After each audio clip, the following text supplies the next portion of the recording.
Please don't hear any of this, Brad. All right, we ready? You hitting it? Tell me when we're rolling. No, we've been rolling. God damn. We're Googling over here. All right. To nerd sports now, people. Exactly. Look out. Do you fear death? Oh, one of the greatest lines of all time. I've got a job to it. I've got a job to it. Kind of like whistles at him, and Dad looks over and the guy's going. And Dad's like, I got the fuck out of there. I was like, oh man, you didn't partake? I thought that was part of the mountain biking community, that y'all just went out there and had sex together in your tight shorts. But Angrily making me 30 sides of red sauce.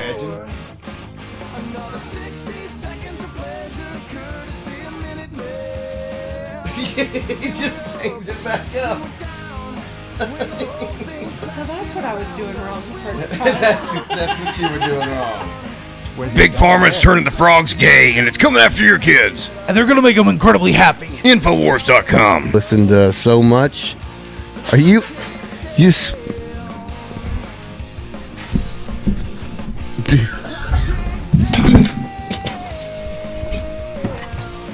This is, I don't even know what episode this is. I'm like 5 or 6 of these so far. We've only put out 4. I think it might be episode 7. Well, I've seen your first one. The first one's one With you Nicole had in it? Yeah. Mm-hmm. You're a special guest. Very special. You know, I met her at her son's baseball. My son and her son played baseball together.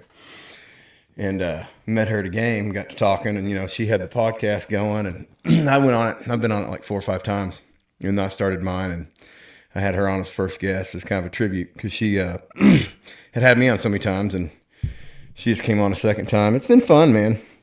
It's one of those things that people just don't get together anymore and talk. Right. You know, and just sit down and have beers. It's like it's got to be an event or something where there's a bunch of people, and then you never get to talk to anybody. Right. Right. And the people you're interested in talking to, everybody, you know, I just hate that. And there's so many, you know, I've told the story many times, but when my grandpa died in 2022, it was like, shit, I just thought he'd live forever, you know, and then you have all these regrets of wishing you had done this or that. And so it was kind of like a conscious decision to say, hey, you know, I want to have some memories with these people on camera, you know, that my kids can go back and watch. And like, who was my dad hanging out with? What was he really like for my grandkids, you know, because I don't know how much time I'll have with them, and just have a record of it. Yeah, I got 7 of them little sportsmen around. Is that how many you have? Yep. I knew you had a lot. That is a lot. That's grandkids. Oh, grandkids. Because you've only got 5 kids. Okay, well, that's still a lot. That's still, you're a busy man, sir, that you know of, right? Back in the day. Back in the day. Yeah, not so much anymore. You introduce yourself? Who are you? Oh, I'm Austin. Austin. That's good enough. I met you, did some work for my wife's car. No, I think it was 6 months ago. That's been longer than that? Yeah. Holy It's been like 2 years. Really? Yeah. Oh, well, it might have been the last time I worked on a vehicle. Yeah, last time. Yeah, it was probably the last time. Yeah. How'd you get started working on cars? Is that something you enjoyed growing up, or? Well, my grandfather, my father, my biological father, they were fabricators and tinkered with motors and had a little salvage yard. So, you know, sort of kind of just grew up in the junkyard business. Yeah. And then I joined the military in '89, and then I started dabbling, working on people's cars, you know, brakes, alternators, starters, and it just blew up from there. You got a pretty nice setup out where you're at now. Yeah, it's not bad. I need a shop, though. Well, what's stopping you? The city? Yeah. Ain't that the truth? Yeah, You gotta get some city. land out in the country, man. Yeah, the city, I'm too close to a waterway, and the size of the shop I want is too close to the property lines. So they say you got to have 15 feet Right. on each side of the property line for easement for the utilities. Right. Even though there ain't no utilities on that either side of the house, you know. But, so to put a shop in my yard, it has to be right on my house, pretty much. You thought about buying something out in the country? I have. I've contemplated selling the house 3 or 4 times. Have you? I've had people offer, but they're lowballing. Yeah. I think the biggest offer I got was 140. and the house appraises for 185. So, you know, I guess 140 ain't bad, being I paid 70,000 for it when I bought it. Ain't that wild how shit's gone up so much? Yeah, but it's a nice little cozy house. You know what's happening out in these big cities like LA and probably here too, but these you got foreign investors coming in and buying up all these big blocks, and which is driving the prices up. And you know, the BlackRocks, the Vanguards, these massive investors, they're just buying out. And we got 2 major construction companies coming to Northwest Arkansas, supposed to be building 500 houses a year. Well, they already got that pretty much. I mean, First Star Realty's throwing a lot of them up. Ross Coleman's throwing a lot of them up. There's 2 pretty good sized ones here. Where the fuck are these people coming from? I have no idea, dude. I got some buddies that work for First Star Realty. They're pretty good people. Ross Coleman, not such a fan of their houses. I got a customer, Kent Cox Development. He builds 50, 60 houses a year. He's a really good builder. If I tell people if they want to buy a house and they want to buy quality, buy one of his, and leave some other competitors alone. Well, there's a difference between these mass contractors, right, and then the ones that are kind of specialized that do more custom stuff. Right. Well, see, Kent Cox, when COVID hit and everything was bottoming out. Turn my damn ringer off. I'm unprofessional over here. Kent Cox is the smallest developer in NWA that never took a loan and never lost any work. Really? Yeah. Yep. So, hindsight of the pandemic, how do you think we handled COVID? Well, you know, I got mixed feelings about that. I don't think there was a lot of stuff that needed to be done that was done, and I think a lot of people took out money that was unnecessary, and companies that took and run with the funding that the government was giving and blowing it elsewhere. You know what I'm saying? Yeah. It's just, I don't agree with it. Didn't agree with it. And if I walked into a store and they said you have to have a mask on, I turned around and walked out. Yeah. I didn't need to spend my money there. Yeah. I mean, I understand it was an epidemic and it was a situation that we had to deal with, just part of life. But don't try to force something on me that is unnecessary. That was one of the scariest moments of my life was watching Biden come out and say they were going to mandate that everybody in the country get a vaccine. Mm-hmm. Yeah, I did. It's like, what the fuck are you talking about? Yeah, I didn't. I didn't either. And now we're seeing all kinds of shit with people dying, and the spike proteins create different amounts in different people's. I mean, young, healthy people having heart attacks. And, you know, a lot of the data is sealed for 75 years. You know, it's like these guys are specialists in keeping the truth from the people who are supposed to run the government. I think that shot, my opinion on that shot was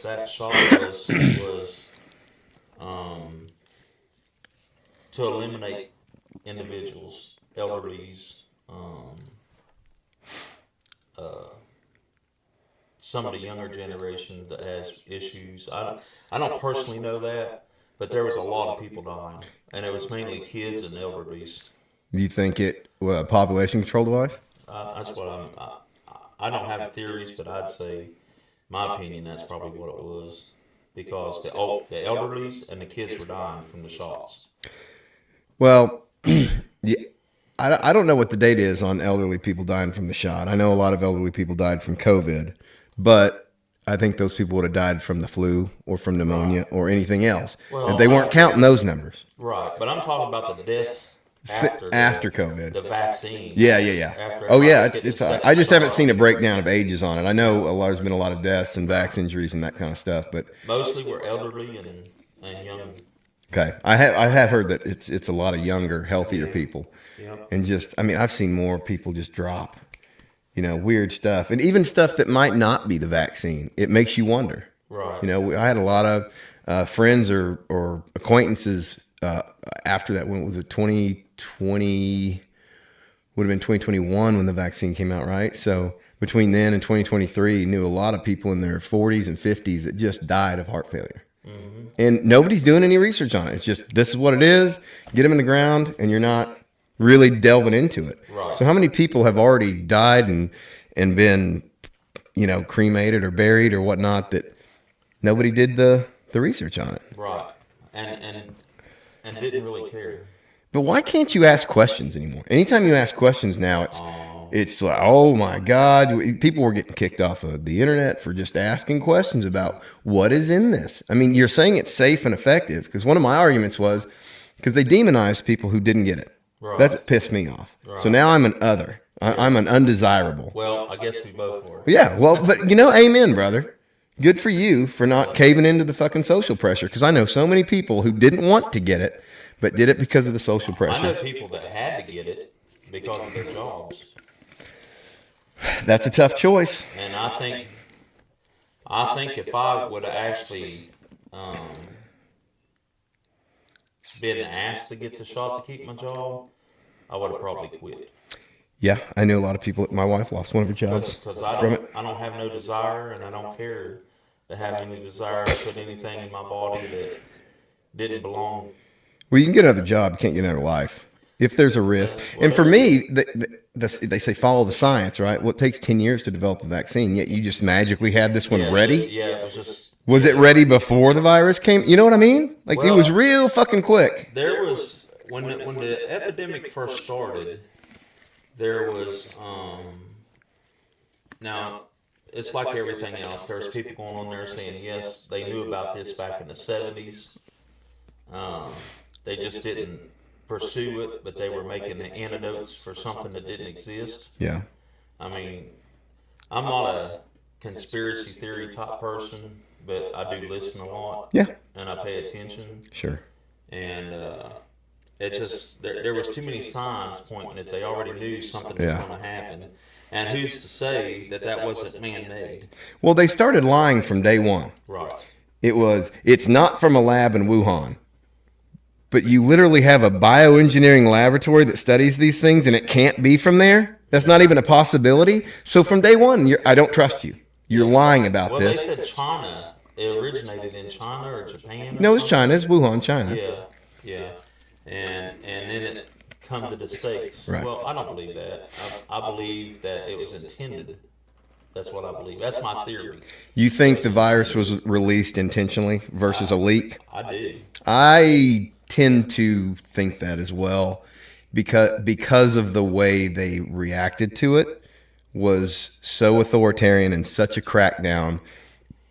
And if they didn't plan on it, it was a leak, then they did a real good job taking being opportunists. Yes.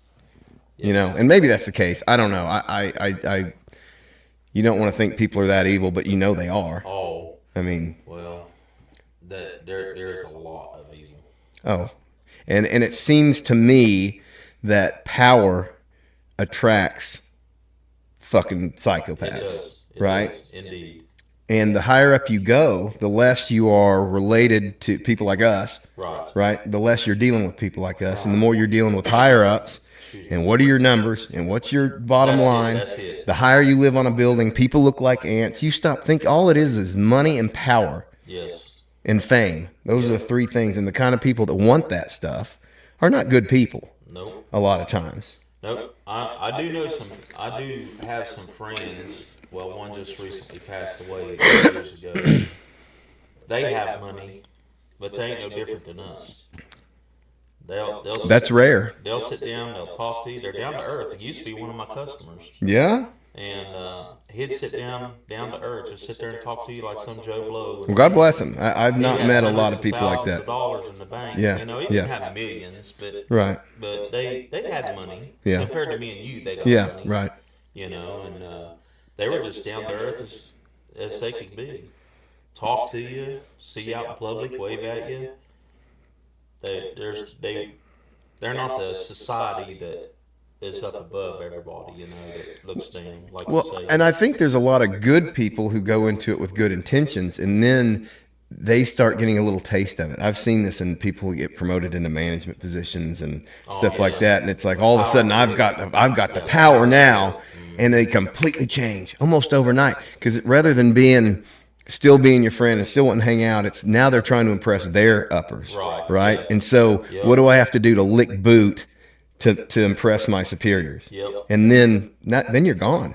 Yep. Now you've lost touch with where you came from, with who you are, what built you in the first place. Because you're trying to figure out where the next dollar's going to come in. How can I get more money? Right. For a less bang. Right. So to speak.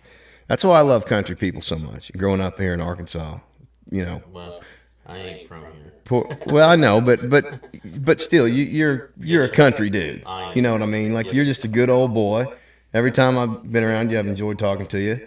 And it's one of the reasons I had you on is just there's a different way of looking at the world when you grow up without money. Yes, sir. And I think some people crave it and want it, and it drives them. And some people are just okay with the small things in life. Yep. I don't know how that changes for some people, but I don't understand the mentality of I want to be a CEO of a company or I want to be this or I just don't get that personally. Right.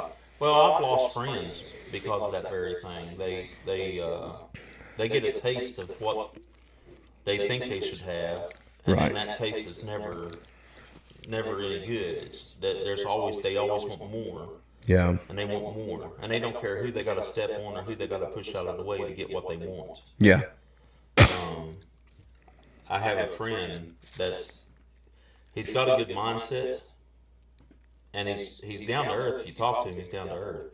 But he always wants more. Yeah. He doesn't have enough. He always wants more. Yeah. He's looking for the next buck. Right. That he can get and not interfere with what he's wanting to accomplish. And I know some people that are always working it, trying to get an angle on something and make some money that are still good people though. Yep. I don't know what it is that makes people change or greed, my friend. Yeah.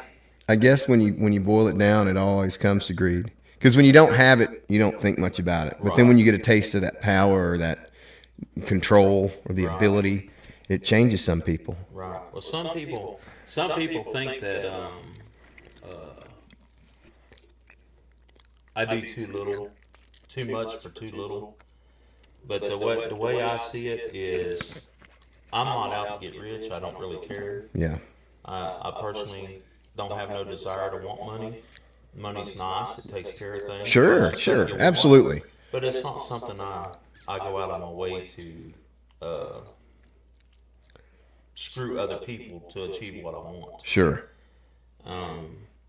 Well, for instance, I'll use you and your wife as an example.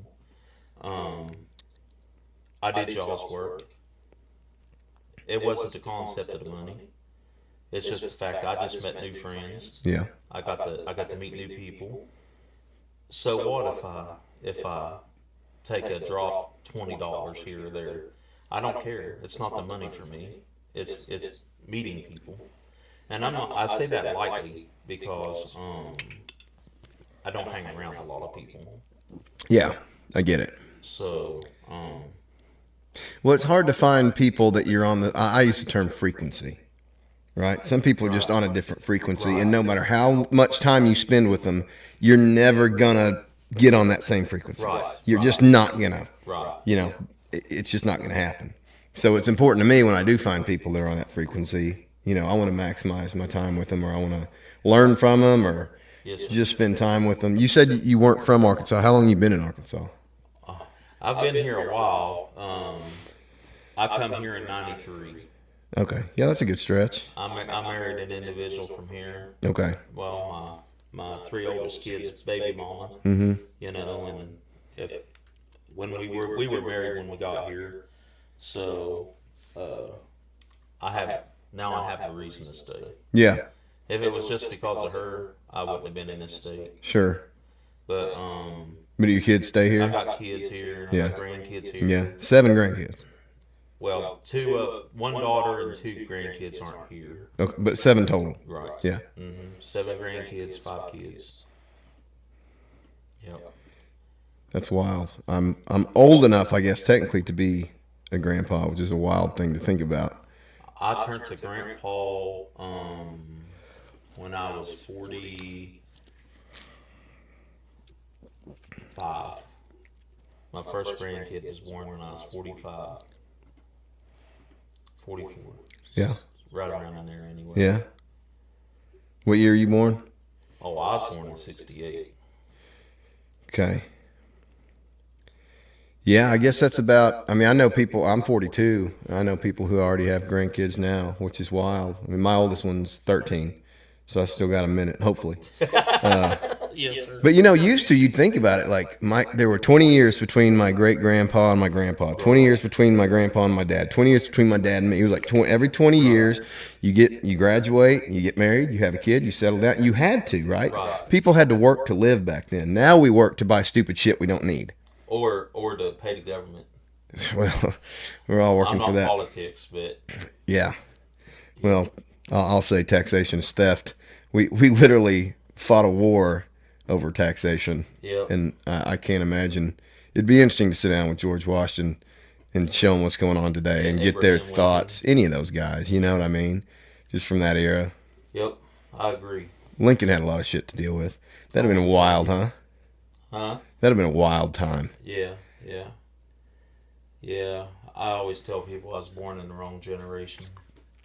Yeah, I feel that way too. Which generation would you have wanted to be in? Oh, I would have wanted to be back in the 30s and 40s personally. Really? Why? Yeah. I don't know. It's just more laid back. Yeah. You wasn't pushed to have to do anything. Yeah, you had to provide for your family. You had to take care of your kids, But it's not the pressure that you have in this society today. Like, I dread my daughter turning 18 and dealing with this new world. Yeah, there's harder in some ways back 13. then. Yeah, well, my son's 13. Yeah, your son. My daughter's fixing to be 11, yeah, and she's got 7 more years. Yeah. To become an adult. Mm-hmm. And it's just in 7 years, where's it going to be? Look where the world has come in the last. Well, I'll just use my age, 55 years. Yeah. It's just changed so dramatic. I sometimes I wish it wasn't even around. Yeah, I definitely get that perspective. You said you're not much into politics, but you listen. You pay attention. I do. Do you think how likely do you think World War III is as of right now? I think it's pretty close. Yeah. To be honest, I feel that way too. It's really, really close. I'm not, like I said, I don't dabble in politics because it's just an argument I don't like to. Well, it's a bunch of evil people fighting evil people. Right. Because, like I said earlier, sociopaths and psychopaths are attracted to power. Right. And that's the second most power you can have behind the corporations that own the politicians. Right. Right? So that's a good starting point. Senator, congressperson, representative, and then, president. But it's all the people that work for them, too, the administrations. Well, I tell you, I have met political figures. Yeah? What kind of vibe did they give off to you? Down to earth, actually. Really? Yeah, and they're from Arkansas. Is this local politics or yeah, national from politics? Arkansas. Okay. So I like the family. They're really down to earth people. I mean, I'm sure sitting in her office, they're different. But when they're out walking around, they ain't no different than me and you. You think that's an act? Or you think they're really like that? I don't think so. Yeah. Not this particular family I'm talking about. I don't know. I've never met really any politicians. Really? Mm-mm. Huh. That's weird. You ain't never met the Huckabees? Mm-mm. I'll tell you a story about them. My daughter got really sick in 2001, I believe. 90. Yeah, it might have been in the 2000. No, it was in the 90s. My apologies. Anyway, she ended up in Children's Hospital. How old is your daughter at this time? She's 25 now.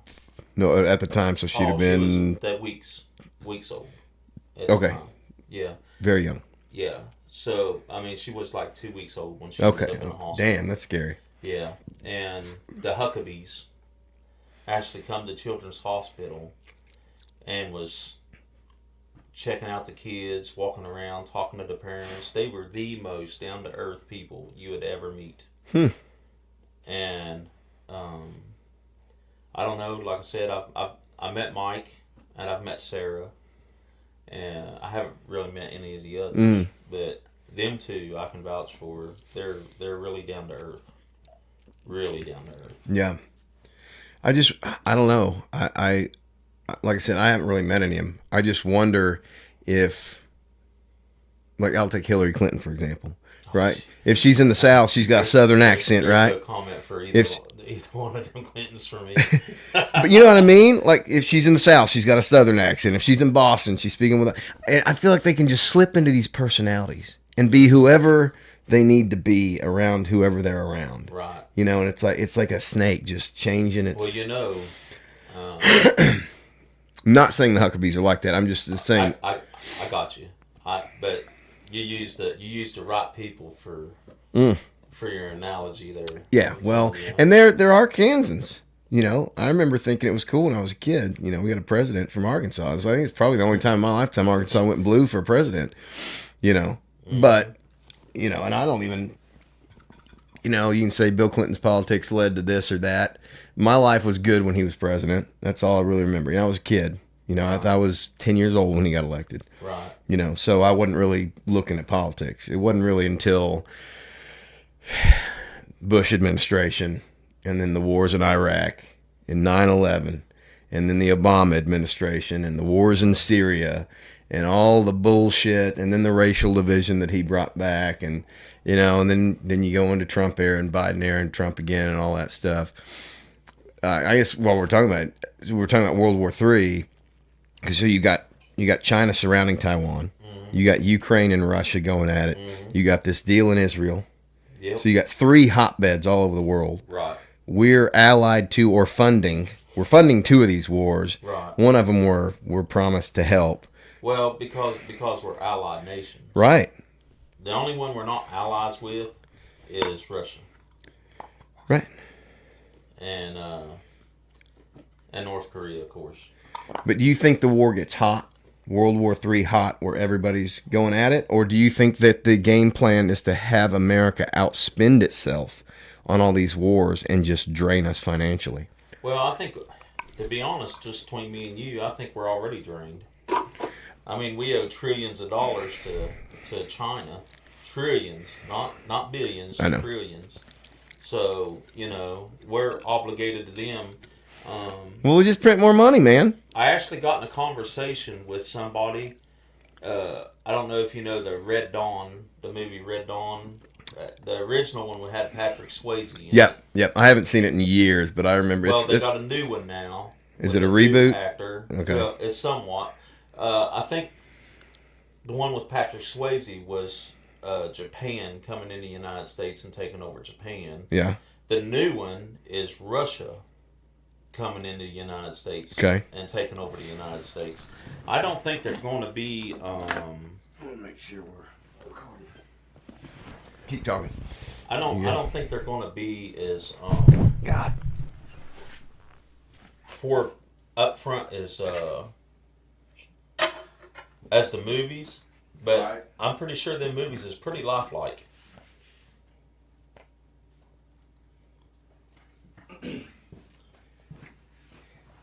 Is the Red Dawn movie out now? The new one?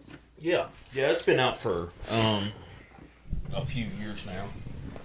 I'm a fucking nerd, man. I watch space shit and wizards, man. Oh well, I mean I'm not all Yeah. about. I like dragon movies and mystical movies. I ain't gonna lie. Yeah. But them's action movies, and but Patrick Swayze actually come out before I ended up being in the desert. Yeah. So, but I sort of kind of watched the new Red Dawn, but but I didn't watch it. If that makes sense.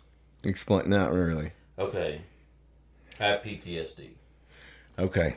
So gunfire, Right. that sets a trigger off. Right. So I have a tendency to try to stay away from movies. Okay, that brings you back to that kind of. Probably not something you like talking about. No, being in that. Yeah, I understand. I wasn't trying to press you into it. I was just wondering if that's something that you just.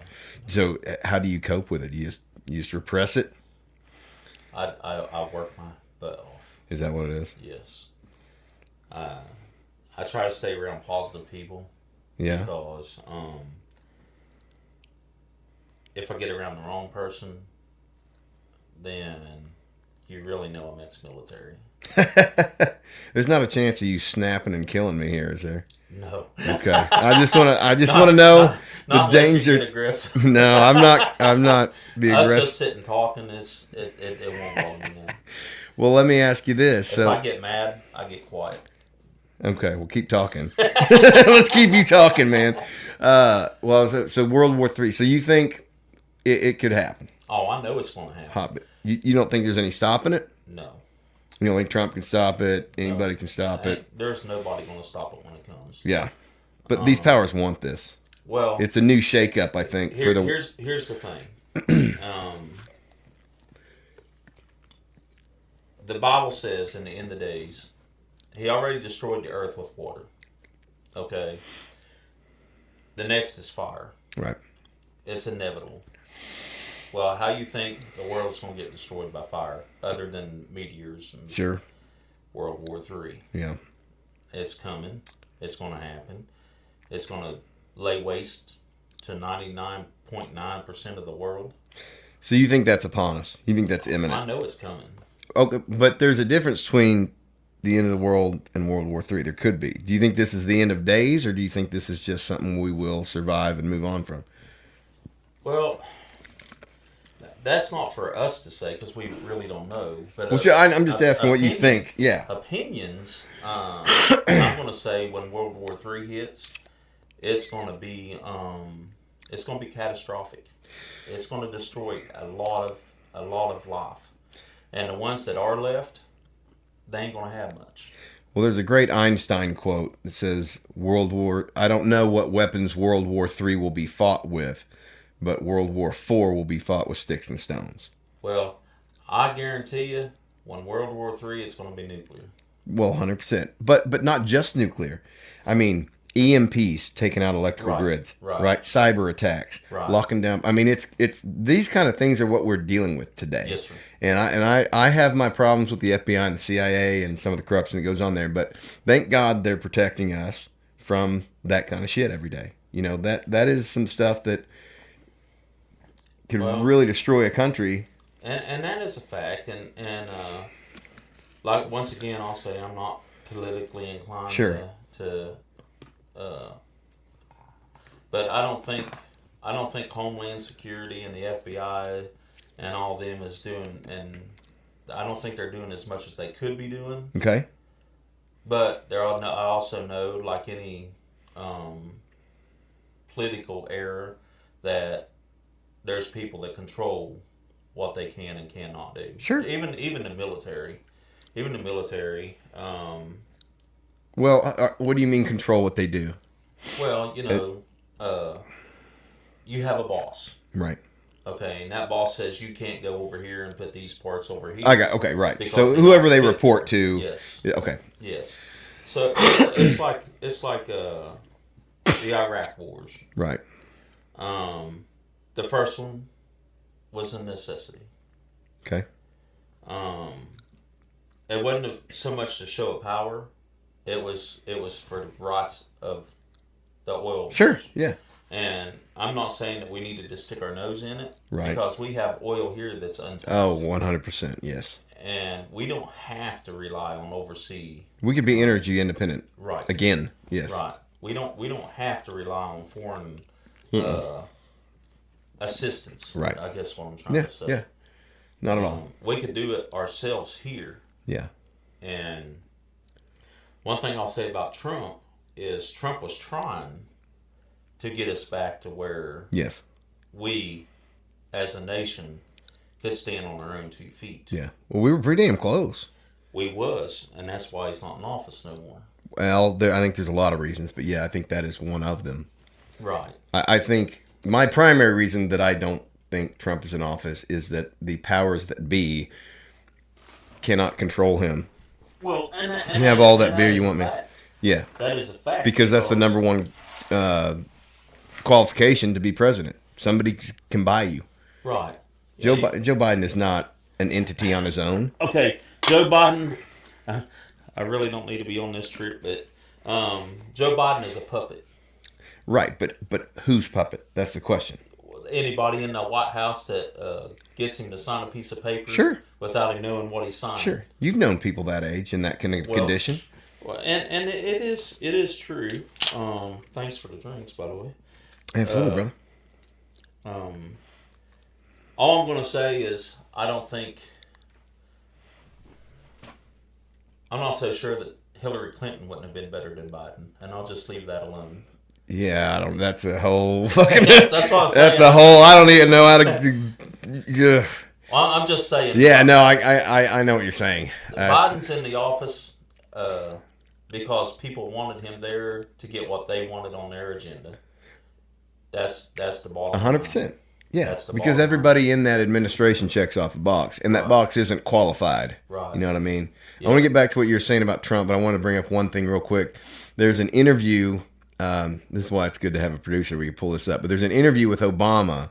I think it's after the second term, and they said, if you could run for a third term, would you do it? And he said, no, I don't want to deal with all the day-to-day and the press. And he said, if I could do it from my basement and just, tell the guy what to do or something like that, I would do it. I don't know the exact words he said. Right. But it's always haunted me that, is he the president right now? Well, no. But is he? Who's telling the administration what to do? Because a lot of the administration for Biden worked for Obama. Do you think the kids are just out of control in the classroom? Is that what you think's going on? If I was to venture, I'd say yes. Because the Democratic Party, and I really hate talking about politics. We can transition out of politics. We don't have to talk The politics. Democratic Party right now is controlling everything. Yes. They are. There's hardly any Republican Party that's dealing with anything right now. Right. It's all the Democrats. So, and I'm not either way. Yeah. I'm for the person that actually makes I'm for America. the United States. What's best for America? Yes, that's it. Because Republicans allowed this to happen, in my opinion. But every president that's been in office answers to the cabinet. Right. That they might be in charge as a figure, but they're relying on the information of other people to advise them. So they have experts in all these fields, secretaries of all But of the it. cabinet controls it all. Yeah. The cabinet, both sides. The president don't. He's just there to sign a piece of paper saying, "Yep, I approve this." Right. The only president since I've been born that actually fought for the country and stood behind what they fought for was Trump. I agree with that. And my stepdad would disagree, but Sure, that's I an know. argument that Hey, none I've of got. us get in. It's one of those arguments that gets very heated because people hate his personality so much. Mm-hmm. I happen to love his personality. I think he's hilarious. I think he's one of the best comedians this country's ever had. His timing is great. I think he's a tough guy. I want a tough guy in the White House. But people get so mad. The example I use, if the world, there was a catastrophic event, right? And there's two guys who are offering to lead you to safety. Right. And one of them's like, come with me, we're going to have a fun time, and it's going to be so wonderful. Right. And you're like, there's fucking zombie hordes out there. Yep. And then the other guy's an asshole, but he's like, listen, let's go build some huts and some ammunitions. It's going to be fucking hard, but we're going to do it. Who would you trust to survive with? Well, it's not even a question. Yeah, I would You go with the asshole who's going to keep you alive. Right. That's how I look at the Trump thing. It's like, yes. I wouldn't want to work for the guy. Right. I'm sure his standards, he's been in the lap of luxury his whole life. He demands perfection. I'm sure he's not a fun guy to work for, but I would want that in the White House, personally. And his statements, his presidential statements to to me, they wasn't choreographed like Right. everybody else's. He's You doing know it what from I the mean? heart versus having a speech writer, and He's like, this is what I'm going to do. This is what I'm going to do. Yeah. This is how I'm going to do it, and you're going to deal with it. Yeah, I like that about him. I think the media and the narrative control. Narrative is so powerful. You know, if somebody sees a thing, even if it's a brief clip, if it's out of context, they believe a thing. And most people don't do the research and they don't listen. Right? They don't even care. They don't want to know. I've talked to somebody last week who just said, "I just don't even care. Yeah, I don't want to know." Right? And that's your right as an American to not care and just to want to focus on your. You know, I honestly didn't care before I had kids. Right. You know, it's like I'm just going to do my thing and live. And now, to your point earlier, I'm afraid of what my kids are going to have when they grow up, what the world's going to be like. Because this ain't, and we can transition out of politics right here. You moved to Arkansas and when 93. Okay. So how have you seen the world change just since you were born in 68, you said? Yeah. Okay. So what state were you from? I don't think you said. West Virginia, actually. Oh, yeah, baby. West Virginia. All right. I've never been, but It's beautiful. I hear it's beautiful. I hear it's beautiful. And you got to be country to live there. I've heard wonderful things about West Virginia. Unless you're down in the Charleston area, you know, down in Sure. the city area. Yeah. That's always like that. But Yeah. that's awesome. So you grew up in West Virginia. You moved here in the 90s. How have you seen this area change? Well, this area, when I first moved to Arkansas, you drove to get to town. I mean, every town has their little stores and stuff, you know, but because when you moved to Arkansas, well, were you been in Farmington the whole time or no? No. So you've been in Farmington 11 years or so? Yes. Okay. I've lived in Lincoln, I've lived in Prairie Grove, I've lived in Fayetteville, Farmington, you know, I even dabbled in Huntsville a couple times, but you like them small town, country towns. Well, I stay away from people. Yeah, that's probably a good idea. So, yeah, I get that. It's safer for everybody. I get it. Because I don't tolerate stupidity. Oh my God, it's so tough. It's so tough. And you got a good job for that too, because you kind of get to, you're doing your own thing, and like you interact with people some, but it's not a constant. You get some time by yourself. And that helps me. Yeah, that helps me with. I mean, sometimes I sit in the truck and I'm driving. Yeah, right. And that's what I mean. It's like your mind should wander. It wonders where it should not wander. You know. Yeah. Like. Yeah, absolutely. That idiot that I just picked up. You know. I mean, I'd like to slap him around or something. You know, but you can't say that. You can't. Oh, I get it. I get it. But I dwell on stuff like that, you know. Yeah. You're helping them, but yet it seems like it's an obstacle that you have to fight. Not everybody's like that, though. I'm not sure. Because I meet a lot. I met you and your wife. Yeah. Through the mechanic work. And, Yep. And I've met a lot of other people, but my interaction is very short. Right. I say what I say. They say what they say. I shake hands. I see them again. Okay. If I don't, then I'm good. So who's this buddy of yours? Is it Michael? Who's the guy that lives next door to you that I've met? William. William. Okay. Yeah. William. We need to have him on sometime. That would be. I think that'd be wild. He's a wild dude. I've only met him 2 times. I think I've driven by your house and y'all have been outside. Yeah, stopped he's by. the one that wanted to come. Yeah, I know. William. I gotta. Okay. I'm not good with names, so I gotta. No. Yeah. Next time I have you on, we'll bring him on. Okay. We'll have us a rowdy time. Yeah, he's a character. Oh yeah, I've met him. He's definitely a character. He'd be a fun guy to talk to too. Yeah. He tried to crash the party today, I hear. He did. He wanted to come over here. Yeah. He just wanted to jump in the truck and Jeep and come over here. I'm like, you can't do that. I didn't ask if you could come over here. Mm-hmm. And he goes, well, why don't you?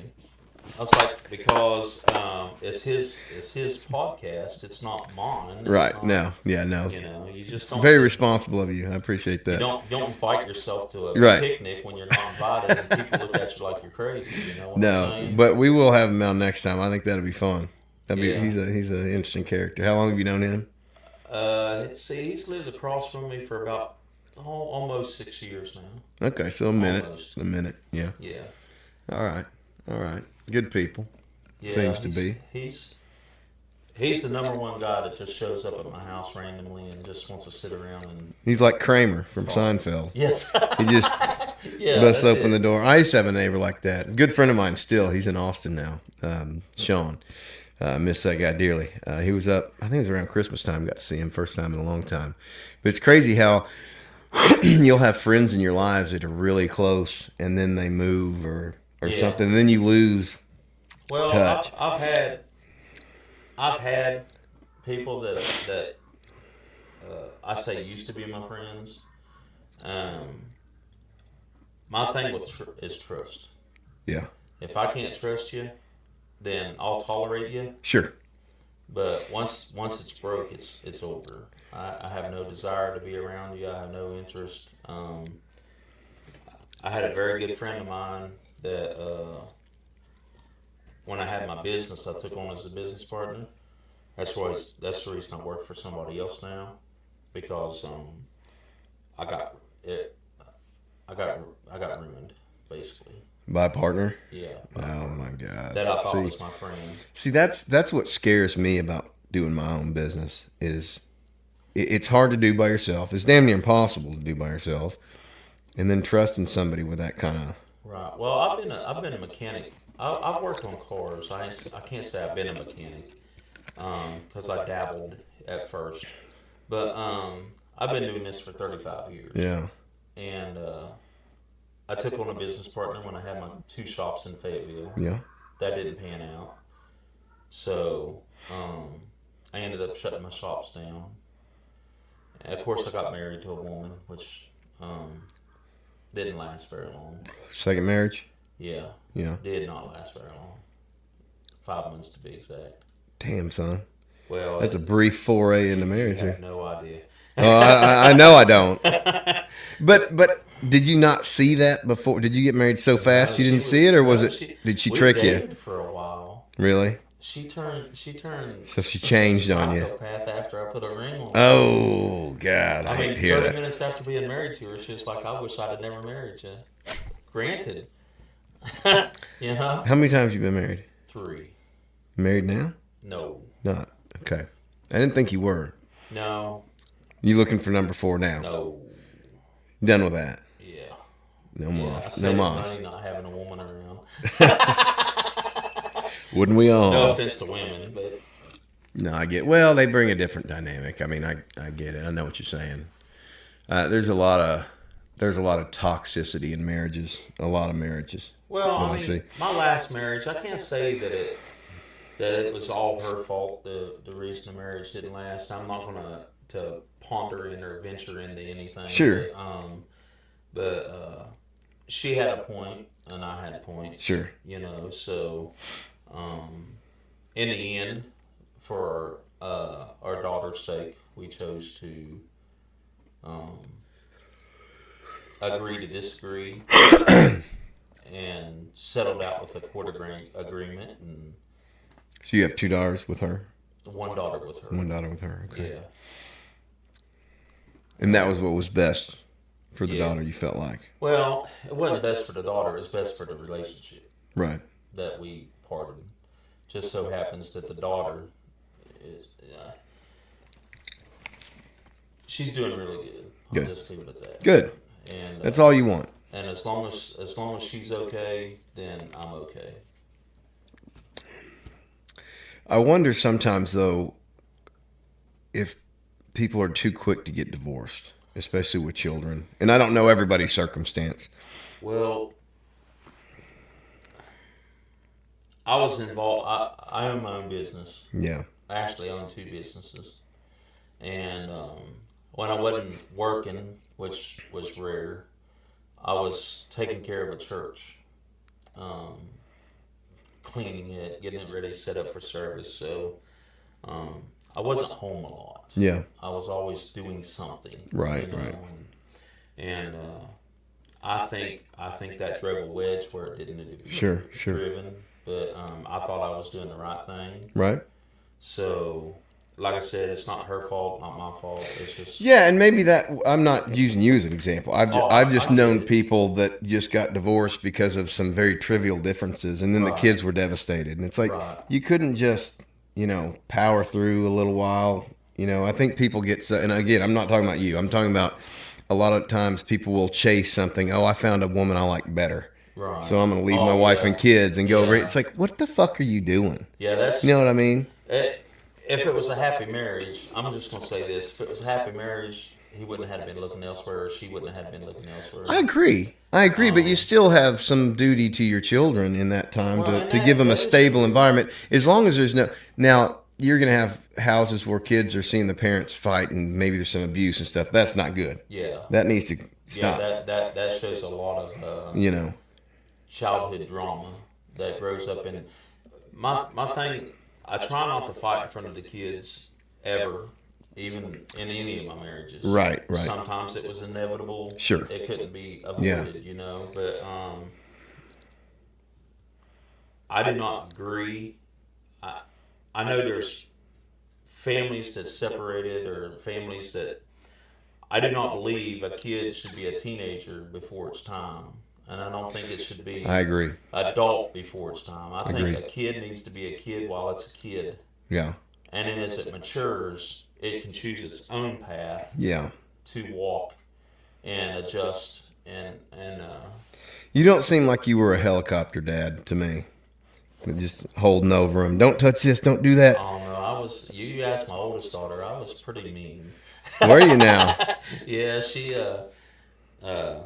grew up in the military. She was Okay. born while I was in the military. Okay. So she is a lot more responsible Yeah. than my youngest. Sure. The youngest is how old? 11. 11 is okay. Oh, So that is she's you. fixing to be 11. Fixing to be okay. Yeah, my youngest is 8, so that's I get it.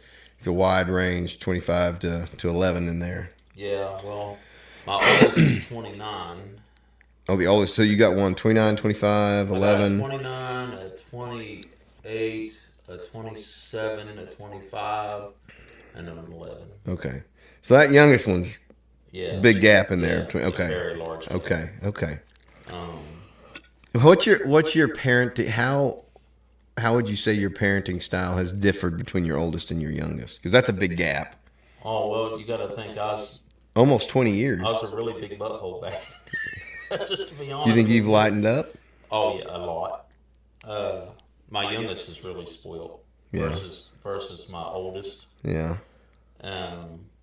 She is very spoiled. Yeah.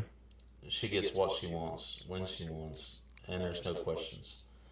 Back when my oldest was that small, she got stuff. Don't get me wrong. Sure.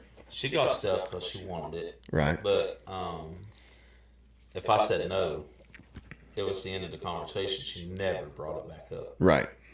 My youngest, however, she's like, Daddy, I want a PlayStation 5. Yeah. Well, I'll see what I can do. No, I really want a PlayStation 5. I get it, baby. When you going to get it for me?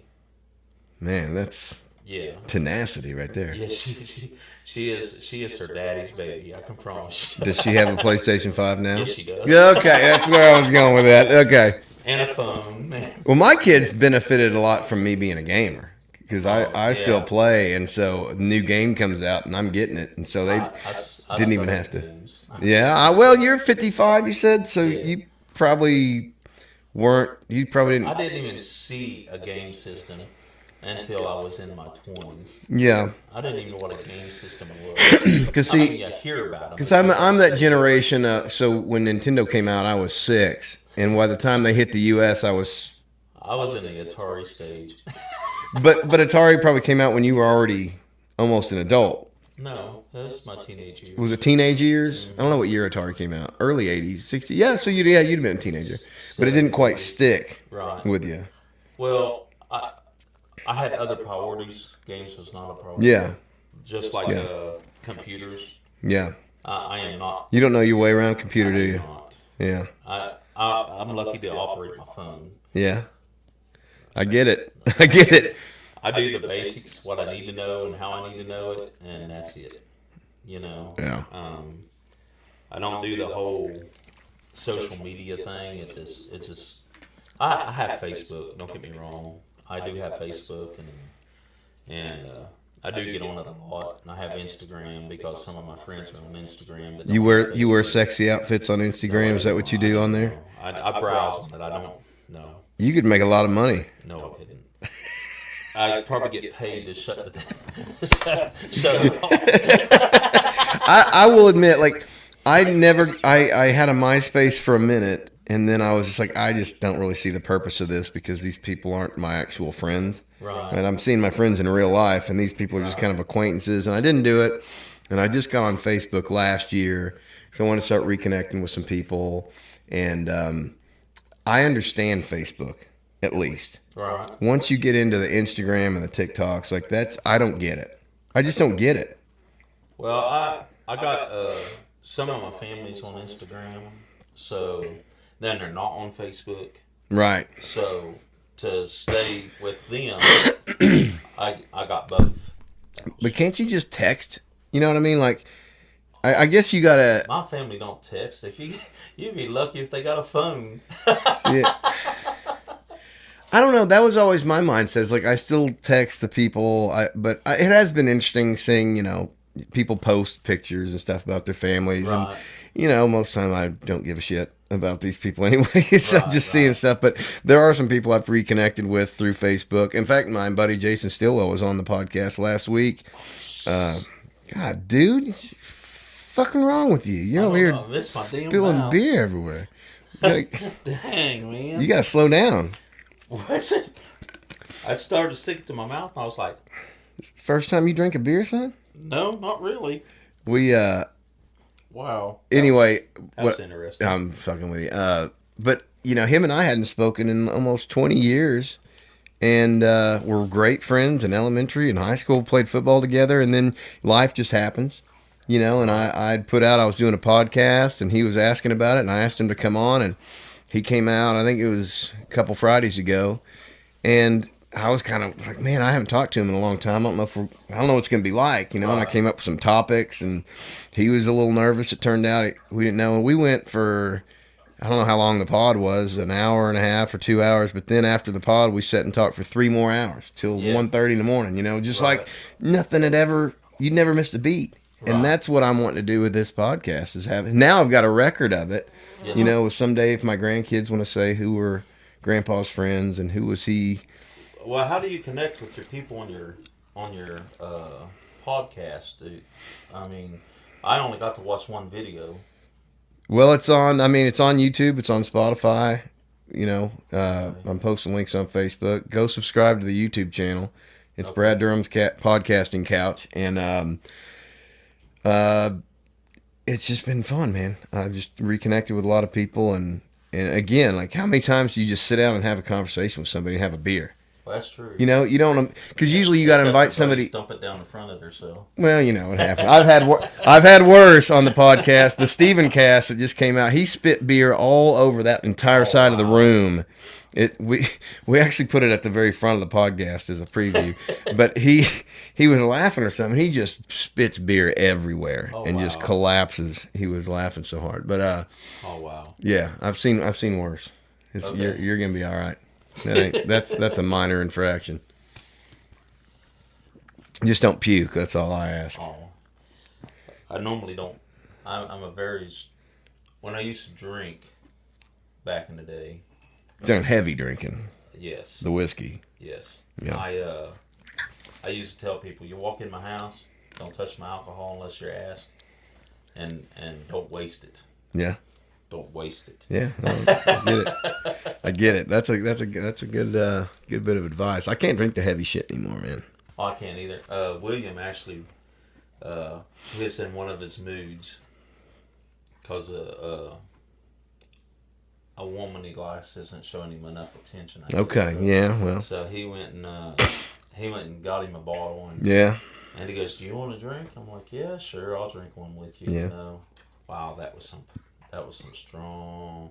I think it was like over 3/4. I think it was 3/4 whiskey and a quarter Coke. It was very strong. We're talking Coca-Cola, not cocaine, right? Yeah, Coca-Cola. You're not snorting lines No, on I don't that do stuff. that stuff. Okay. I've never actually done anything like that. Really? Yeah, ever. I got in a vehicle one time with some kids that was smoking. I was actually driving, and they lit up some pot in the vehicle. Some of the marijuana cigarettes. By the time I made it to where we were going and back to the house, I had to go in a room, put blankets over a window, and make the room so black so I could rest because I had such a migraine headache from it that I couldn't even hardly see the drive. Really? Yeah. But you've never actually done it yourself? Oh, no. That Really? was enough of experience for me Really? to know never to mess with it. Huh. So That's interesting. alcohol, on the other hand, that was, yeah. That's a hell of a thing, alcohol. Yeah. Because I feel like it... Well, people say, well, I've been trying to stop. Right. I've been doing this. I've been doing that. Yeah. Well, I get it to a point, but I dropped cold turkey. One day, I mean, my oldest two kids, they were around in that time period, you know, and one day my oldest daughter walked in there and said, "Daddy, do you love me?" It's like, "Yeah, baby. Why are you asking?" She said, "Well, Mommy said if you don't stop drinking, I can't see you no more." Jesus. And I was like, "Okay, all right, sweetheart." I said, "Daddy's gonna stop right now." She said, "Really?" She crawled up in my lap, you know, and give me a hug and made me feel all special. And I called my little brother. I said, "You got 10 minutes to get over here to my house and empty the refrigerator in the back room, or I'm dumping it down the sink." And he goes, "What?" I said, "You heard me. 10 minutes. That's all you got." By golly, he was sitting in my door. We emptied that whole refrigerator of alcohol in his little Honda Accord. Yeah. And he drove out of that driveway with a bunch of with free the back beer? down. It wasn't just beer. I mean, All the shit. Yeah. And How long did you stop for? I didn't touch another can of alcohol until 99, I think. And what year was it that you stopped? 94. 5 years. Mm-hmm. I never touched a drop of alcohol. Dude, good for you, man, for just doing that for your daughter. I was a force to reckon with, I promise you. Yeah. But it you know, anybody that drinks heavy, it is a chore to stop. Yeah. It is, but I had a reason. Yeah. Well, alcoholism is a weird thing because, you know, if you believe the AA model, and I went to an AA meeting recently with my buddy Hal Henson, you know, they say it's a disease. It's something that is greater than you and only a higher power can help. I don't know that I subscribe to that. I think it has a lot of value, and I think it helps a lot of people. But to me, I also subscribe to the theory that you can only help yourself. Right. Right. Well, and you can absolutely have power over it if you want to and stop. You've done it. Yes. Because you had a decision you were faced with. I tell people, it isn't. I don't condone people for drinking. I don't condone them for smoking. Sure. But when they start giving you sob stories saying, well, I can't stop because of this. Well, yes, you can. Right. I'm walking, talking proof that you can stop cold turkey if you choose to. Yes. I believe that you could if you had a big enough, and maybe I'm not that severe of an alcoholic to know, because I've never been at the bottom of just, I had some tremors and kind of withdrawals from it in my younger days, back when I was drinking a lot of whiskey and stuff. Yeah. But all I drink is light beer. Yeah. And I wait till 5, and I you know, I probably look like I'm downing them on this podcast, but I'm having drinks with a buddy right now. But I don't feel like, and my buddy Scott Stokes mentioned this on a pod that we did a while back. So with light beer, if you feel yourself getting a little too far, all you gotta do is stop. Yeah. And then you can just come back from it. Right. And mellow out. with whiskey, you lose control. You know, like if you have too much whiskey, there's not much you can do. That's another thing. because I don't know if it was because I drank a lot that it didn't affect me, but Like you had a higher I tolerance. know everything I ever done when I was wasted. Get the fuck out of here. No joke. I never blacked You have out. whiskey memories? Yes, I've never blacked out. I've never lost unconsciousness drinking, ever. Well, it's not about losing consciousness. You lose the memory stops. Like you can be awake and conscious, you just don't remember I what you can had. remember Everything. I've ever done while drinking. Everything. All right, tell me all of them. Let's No, go. you don't want to do that. Be the best podcast ever, man. I'm just saying, No, people that I can lose my temper and black out faster than I can drinking a case of alcohol. Yeah. Because I'll remember everything I do while drinking and sitting and talking and carrying on. Have you ever felt deeply ashamed and regretful the next day of what you did while you were drinking? Nope. Never. That's a fact. Never. Really? Yep. I wish I never drank so much. But why? well, If you don't regret anything, then well, what is I don't regret it, but sometimes my friends that I used to drink with, they were like, "Man, you put like a fifth down in 10 minutes, and you still drove home." You're not supposed to do that. Well, but I had. I know. That's I get it. one thing in my drinking days that I was thankful. Now, if I ever had a regret, that would be a regret. Sure.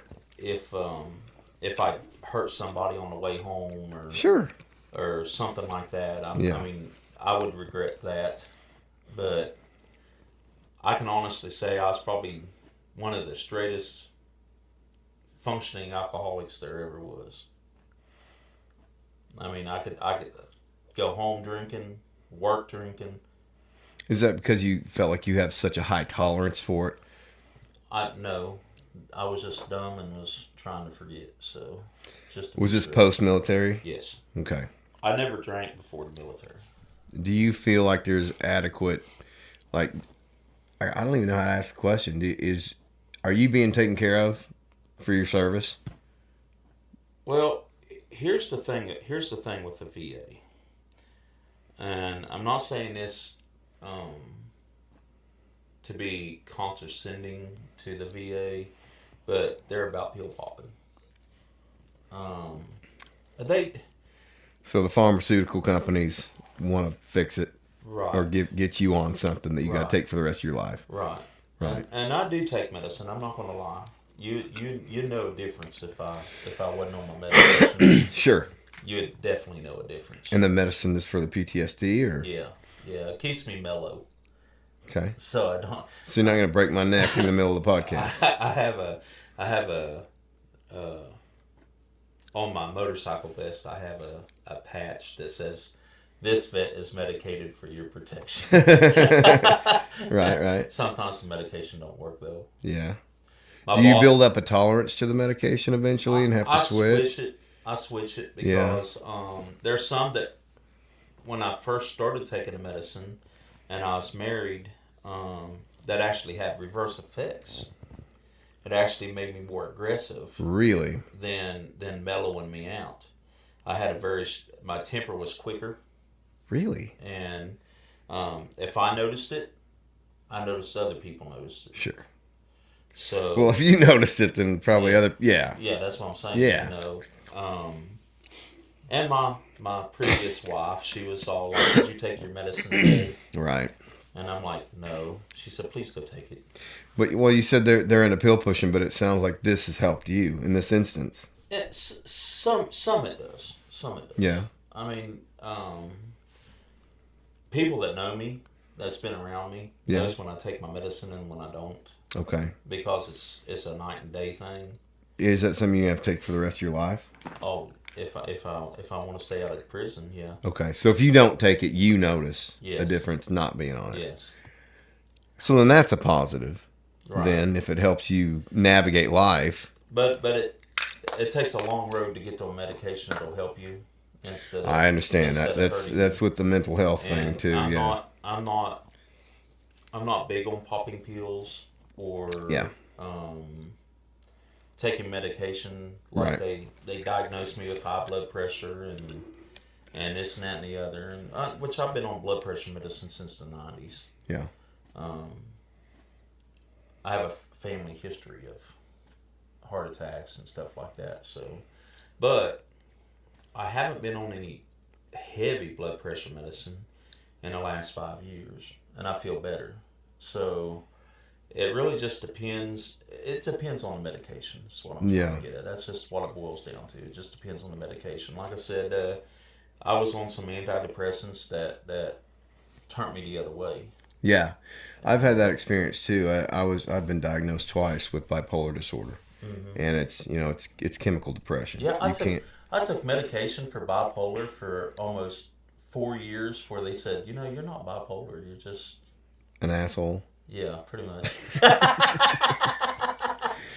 So well, this is what we need to do for you. Yeah. It's one of those things where if you decide to take medication, I finally stopped messing with it because it takes so long to get in your bloodstream. Yes. And then by that time, then you start kind of feeling good, but it's a different kind of good. It just makes you not really care. Right. And it almost numbs you up, right. Which you're not really experiencing life at that point. You're using it as a crutch. Yes. And saying this from somebody who's been diagnosed with it, I'd rather not have it because, for me, it's like a clock. When you're manic at 12 o'clock, you're feeling good. Right. Everything's great. Nothing can tear you down no matter what bad shit happens. Right. I can face this. I can power through it. And then the clock starts going down. Yes. Right. And then it gets to 6 o'clock and nothing can cheer you up. I have all these blessings, but I just am unhappy. It's chemical. Right. And then you start feeling yourself come up, and that helps you get back up to the top because, it's this cyclical thing that you really don't have control over. But the medicine, even if you do get on it, then you build a tolerance to it. Right. And then it just stops working. Well, I've been on medication with the VA since 2012. So, I've took a lot of pills. Do they pay for all of that? Yeah, they do because I'm a combat veteran. Okay. So there's a scale of yeah, but my dad is not. He gets VA treatment because he's in the military, but he has to pay a copay for all of his medication. So is he still living? Oh yeah. My stepdad is. Okay. My biological father is not. Okay. Which I'm not going there. But no, you don't have to. But my stepfather's still alive. Okay. And he around here? Or? Oh no, all my family's in West Virginia. Oh, they're still out. Do you get out there very often? No. Why not? I've seen West Virginia more in the last 6 years than I have since I've joined the military. Really? Yeah. And I had 2 brothers pass away. That's the only reason I went back home. Holy shit, dude. Yeah. So, yeah, it's Were you close with them? Yeah, siblings. Yeah. Well, yeah. One's a step sibling. The other one was my blood brother, and I was really close to him. We did it. I actually moved back in '99 to West Virginia, and then I shattered both of my arms in 2000, and then I got laid up for 3 years.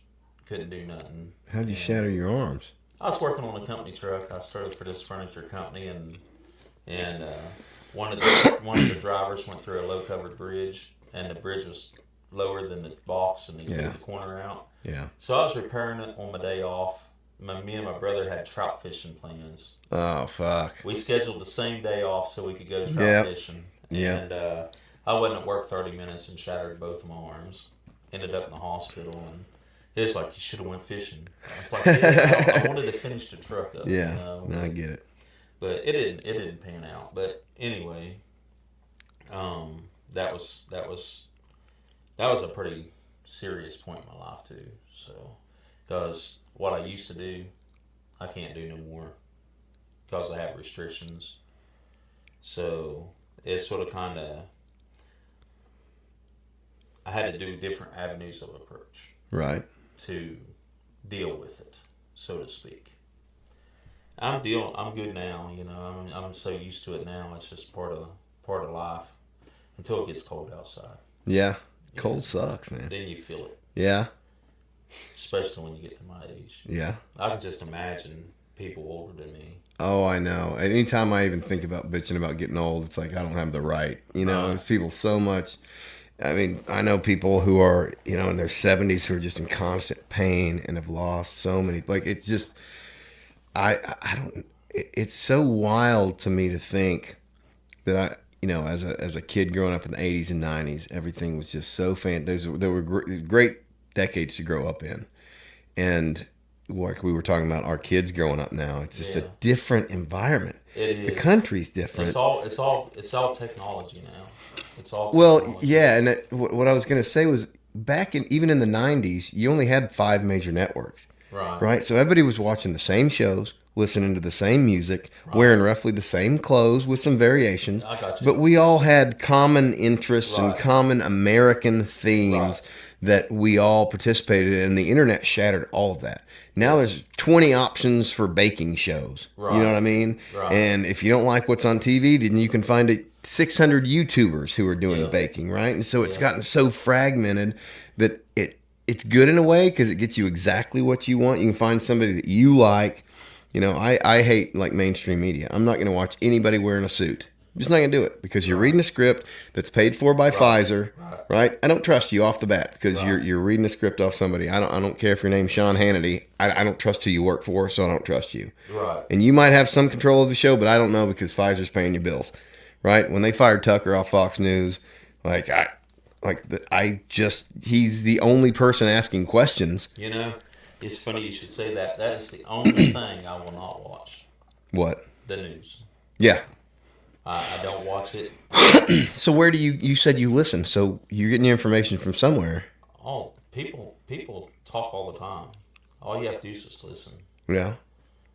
I know stuff that I shouldn't know that just by listening, Yeah. And I don't, the way I see it, if it doesn't come knocking on my door, then it doesn't pertain to me so much. I mean, politics do. That applies to everybody. Yeah. Not that I agree with it. Not that I really give a crap to listen, because no matter what president I vote for, don't get into office except for Trump. Right. Did you vote for Trump in 2016?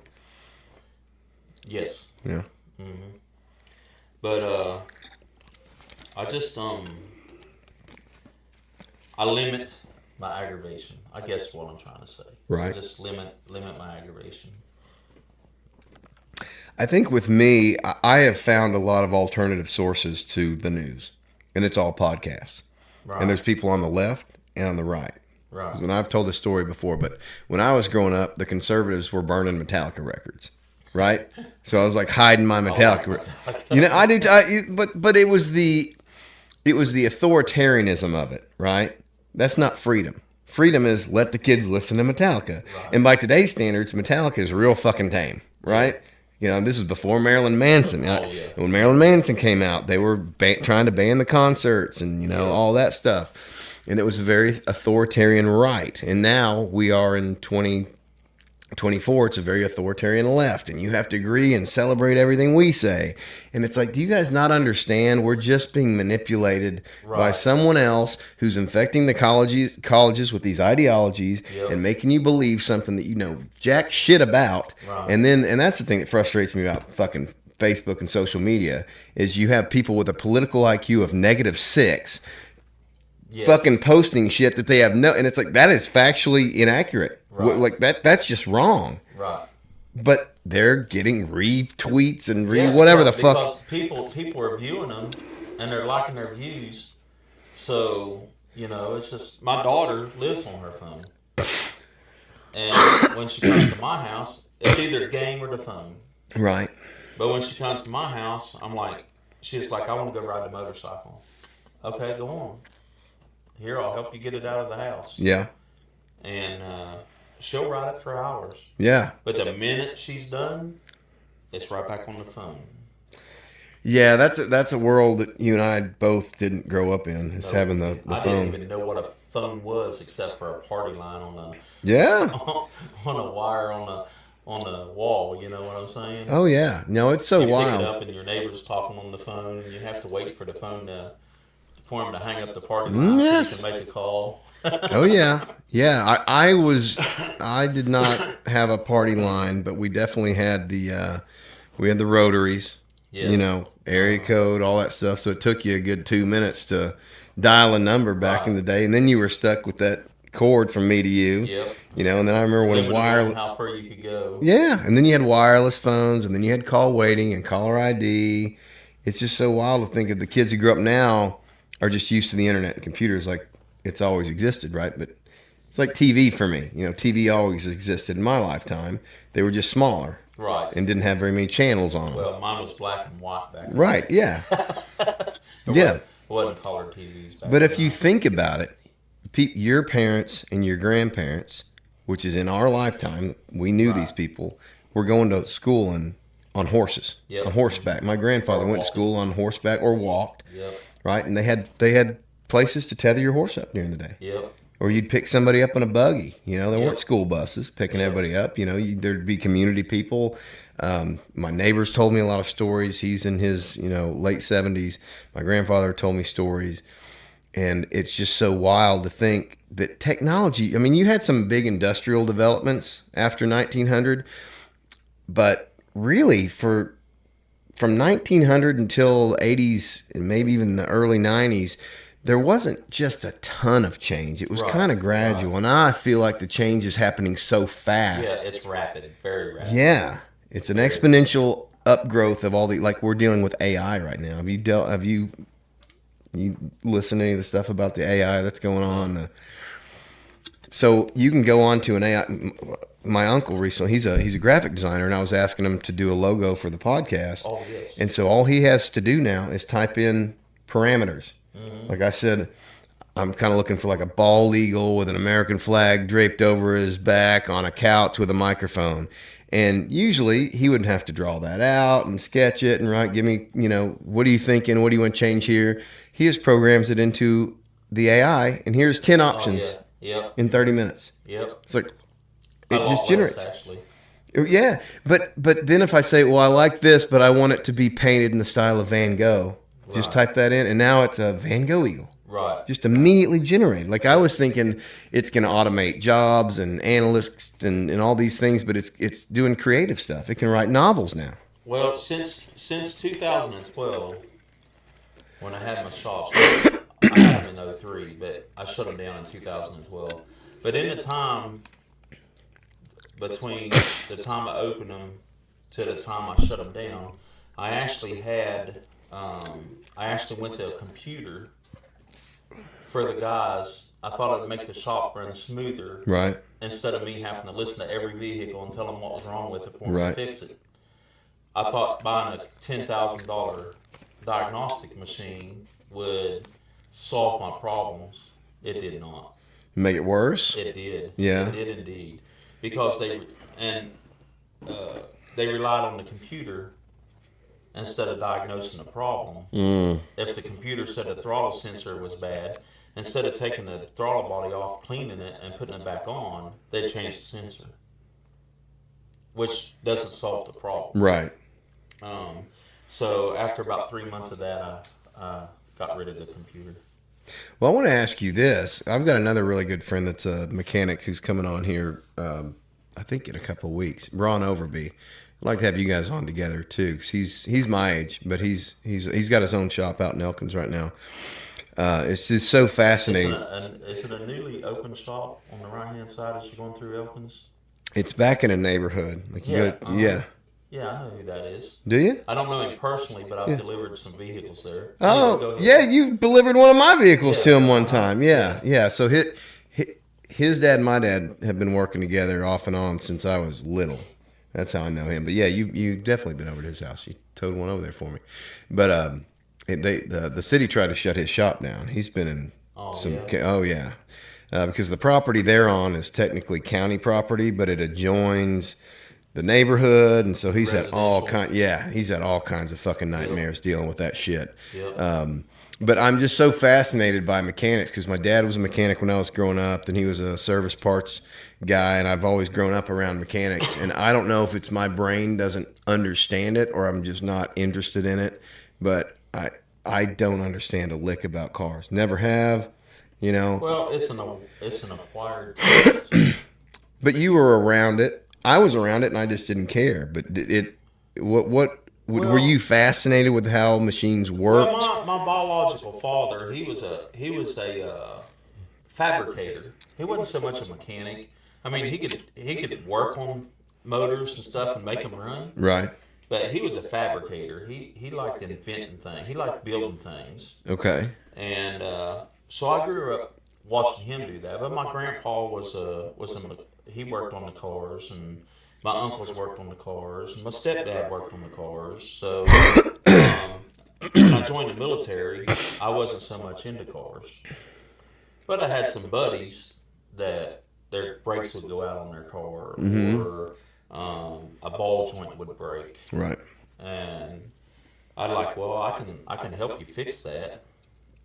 And that's how it pretty much started out with me. I mean, I love building stuff. I love building engines and transmissions and putting them in vehicles and making them go faster than they're supposed to. Right. But my point, my whole ordeal is I'm tired of the excuses. What do you mean by that? Well, when they come to pick up their vehicle, they got an excuse they can't. Well, why did you charge me this, or why did you charge me that? Well, it's because of this. This is what I told you was wrong. Right. And I always give somebody. I don't know if I've done it to you, but or your wife, but I give you the worst case scenario, and then I give you the scenario that it may be, and that way, here it's going to cost you $150 to do this, right, or it could cost you $40 to do this. That way, in case it's the worst, they're already aware that it's probably going to cost them. Like a Ford Edge I had in my yard just recently. They said a head gasket blew. Well, that's $2,500 right off the bat. Right. Well, when I got it there, it was a water pump. But the worst case scenario, it was $2,500. Right. It ended up costing $1,000. Right. Instead of $2,500. And but having grown, let me just say this: having grown up around the car business my entire life, and seeing it go from small businesses, privately owned businesses, to being taken over by these national corporate landers comes in, and all these guys. Right now, it's mega corporate, and now it's don't serve the customer first, upsell them. Sell them shit they don't need. Fuck them over. I went to completely just distrusting any dealerships. But because I knew people that my dad had worked with all my life, I had trusted mechanics. And I got to say, people don't, and maybe a lot of people don't have this in life, but having somebody you trust who can work on a car and not fuck you is a huge blessing. Right. And I'm blessed to know 2 people that I trust. Actually, I know 4 that I trust 100%. And part of the reason I had you tow the car to his house one time was like you'd worked on us once, but he'd been working on us for a long time, right? I trusted. I think there was something. Might have been something you weren't able to get to. Might have been. Oh yeah, that's what it was because I didn't have time to be able to fix it because it was going to require more time than I had allotted. So you took it over to your buddies because he could get to it quickly. Yeah, and but. And we went to I think it was the quorum court in Fayetteville, and I spoke at the quorum court in his defense. And it's just for somebody I don't like my new cars. It's a bad investment, or at least it used to be. I think that might be changing now because cars are so expensive and holding value. But I'm not They're somebody's not holding gonna. as much as you think they are. Used ones are fucking expensive. Being in the mechanic business and the tow business, I wouldn't own a new vehicle. I would not. Well, I've never bought one. I've never bought anything less than 10 years old, I don't think. I towed a person's car to the dealership, and because it was in the 90s, the dealership told them, we can't fix this. You know why they couldn't fix it? Because a computer couldn't tell them what was wrong with it. No, I believe you. A computer. Well, I wanted to ask you that now. That question earlier, too. Is it harder to work on newer cars for you because of all the fucking gadgetry and computers, or is it still just a car? Well, here's the thing. I will not work on a hybrid.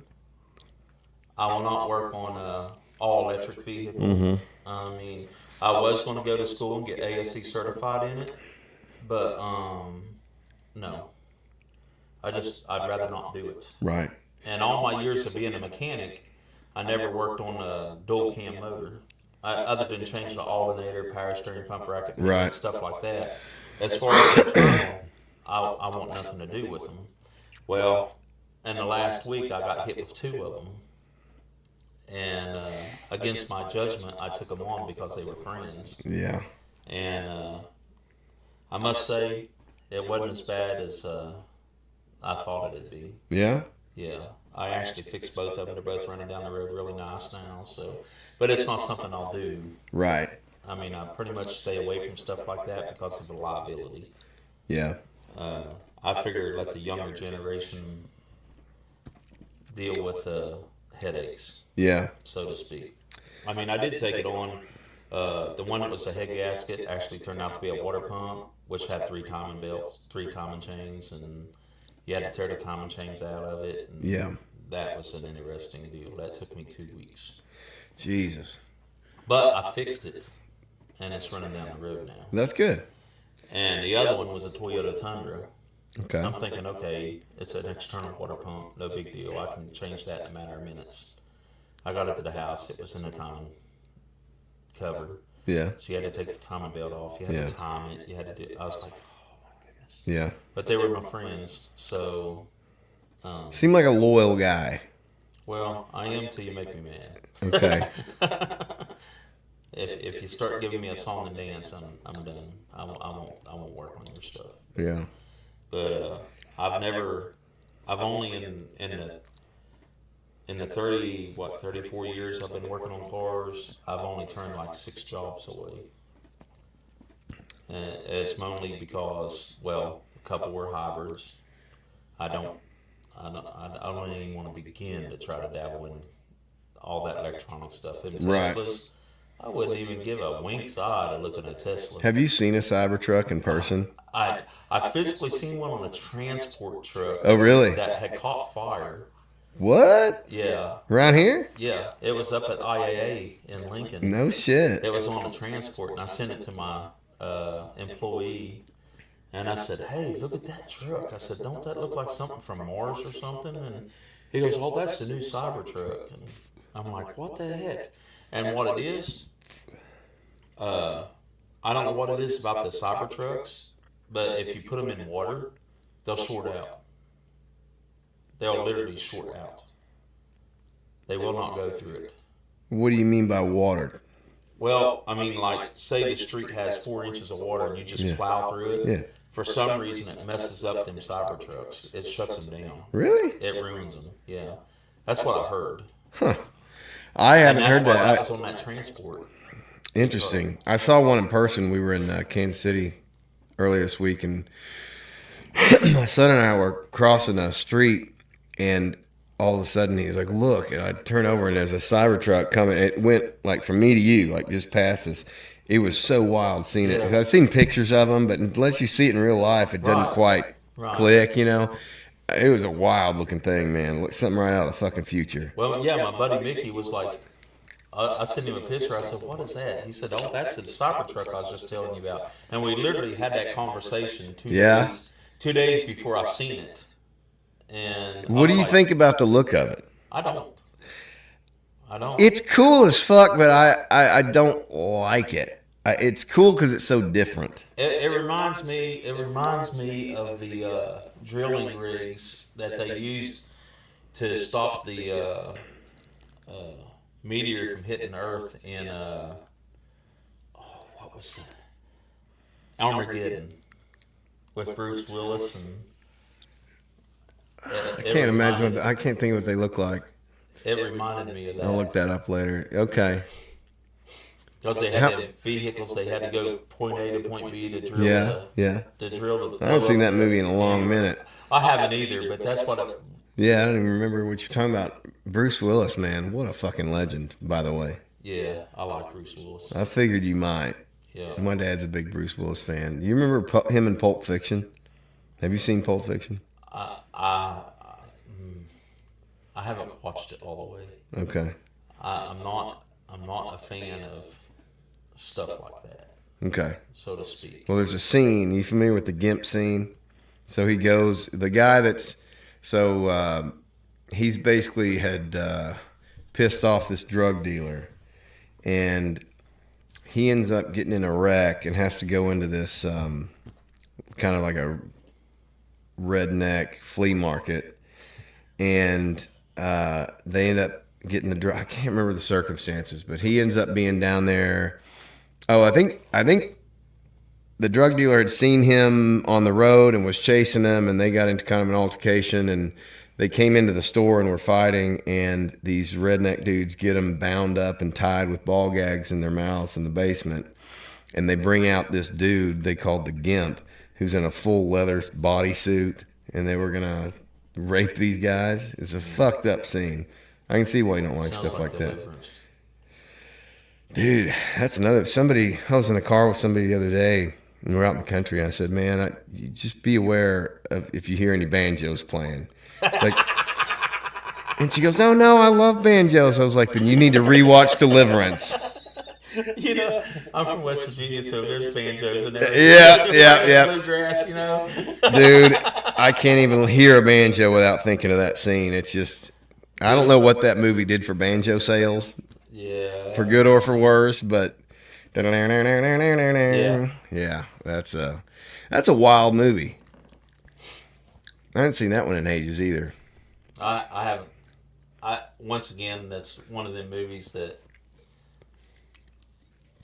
I never fully watched. Yeah, but you're aware of the when cultural. It made it to that. Yeah, To the scene where I heard this pig squeal. Yeah, I was like, yeah. I'm done with that movie. I'll never see that again. you probably saw a lot of shit like that in West Virginia, though, didn't you? No. No. Oh man, I remember fucking with younger kids on the bus when we were in high school. There's all farms around here, and me and some other seniors, say, hey man, fucking a sheep's really better than fucking a woman, because they don't bitch about it. And of course, you're fucking around, but you have some like, really, where do I find these sheep at? Wow. Just fucking around. It's like the goat ropers. Yeah, man. You live out in the country, it's a whole different. And I don't have the urban experience. Like I don't know what it's like to grow up in a city. I hate them. The only ones I've really ever been in, Dallas, Houston, Kansas City, those aren't LA or New York. Right. I don't want to go to New York. Right. I have no desire to go to a place like that where you're just stacked on top of each other. I've been to New York a few times. Have you really? I've never I never resided there. I've been to the airport there. Recently, me and the business partner I was talking about, we got in the transport business, and they were sending us to New York twice a week to pick up cars. Good thing it wasn't downtown. Yeah. Because I would have never done it. Yeah. It was on the west side of New York, so it wasn't, you were downtown, but you wasn't right in the middle New of it. York, Yeah. York, Have you ever been downtown in it?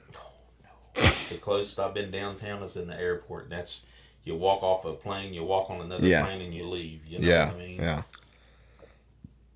I would not. I don't do big cities. I actually went to a pastor's conference down in Texas, and we was in a van. I wasn't even driving, and I got anxiety because of the driving in Austin, Texas. Yeah. I mean, holy goodness, it is nothing like here. Oh, I know. I mean, you think Little Rock is bad? You ain't seen nothing. Oh, I know. I drove in Houston. Where was it? We went St. Louis. Oh, We went to yeah, St. that's Louis a another while one. back, and it's like, what the fuck are all these loops of roads? It's like something out of the future, and just good old country boy out here see something like that. I mean, got around fine, but it's just, I just have no desire to be in a place like that. Yeah. It doesn't offer me anything. No, not one bit. When I go home, I used to go down 40 past Little Rock and then go through Bowling Green, Kentucky, and all that. Yeah. To go home, because that's just the way I knew how to go home. Yeah, sure. But about 10 years ago, I started going through St. Louis. Okay. And if you don't watch what you're doing, you can end up in the wrong lane. Sure. Especially right there. in Easily, St. Louis. yeah. But they got a bypass now. So Yeah. as long as you hit the bypass, I think it's like 273 south. Yeah. You don't ever have to worry about all the clover leaves that you have to Right. to make to get to the exit to get on 64 just to go Right. east. You know. Well, what's funny to me is I hear people talk about how beautiful Houston is and how beautiful St. Louis is Well, and it in the might be. downtowns. And it's like beautiful to me is not skyscrapers. It's seeing as fields as far as the eye can see. Like I can't even drive anywhere in Northwest Arkansas now and see that hardly. You know, you got to get way out. And that was one of my favorite things to do when I was first started driving was just figure out where these roads go. Right. No maps, just a case of beer. Not that you should be drinking and driving, but you know. I got you. Yeah. Well, that's why I said that goes back to what you were saying earlier. How much difference have I seen? Yeah. Since I've been here. Yeah. Since 90s, yeah. And I remember going. Lincoln was just a 2-lane road. Oh yeah. Yeah. Yeah. And now it's a 4-lane. Yeah. And it used to have one set of bridges, or it used 2 bridges. Now it's 1 bridge. Yep. Yep. But there is so much. I remember where my ex-wife lives. She lives in Sundowner. That used to be all open fields. Oh, for as far as you could see. yep. For as far as you could see. 100%. Royal Street in Farmington, beautiful. You see trees, everything. Yeah. Now it's all houses, condos. You know, it's just. And Fayetteville. Well, the south side of Broyles had some old neighborhoods Right. that had been there a long time. You're talking about the northern part. Yeah, when they've all built all that up. Ruppel Road. Oh, yeah. I mean, It's a joke, man. that is You just see that? roundabout. Yep. I mean, it's wild, man. I guess that's progress. Yeah, but it's taken away from the wildlife. It's taken away. Oh, from the absolutely. beauty. It's destroying. Well, to me, it's destroying what God created. Just Well, see, growing up with it, I also believe that because I remember driving back not too long ago from Cave Springs, you know, the back way down here, and that used to be just a great drive where you could just nothing but country. And what do you need, son? You standing there looking at me. All right. But I drove by it recently. I guess it's only been 5 or 6 years since I'd been down that from Cave Springs to down here. Oh, yeah. And it's just fucking subdivision, storages. And it really made me sad. Yep. You know, and this isn't natural growth of just people growing. Yeah, And it's just a boom. this is people building and investing in this area. And it honestly, it makes me want to fucking move. Yep. You know, I just feel like You that. know, not to change the subject, but I live right in Farmington. You know where I live, Yep. right? I pay $1,380 a year, and that increased $400 since I built a new high school. My daughter lives in Huntsville.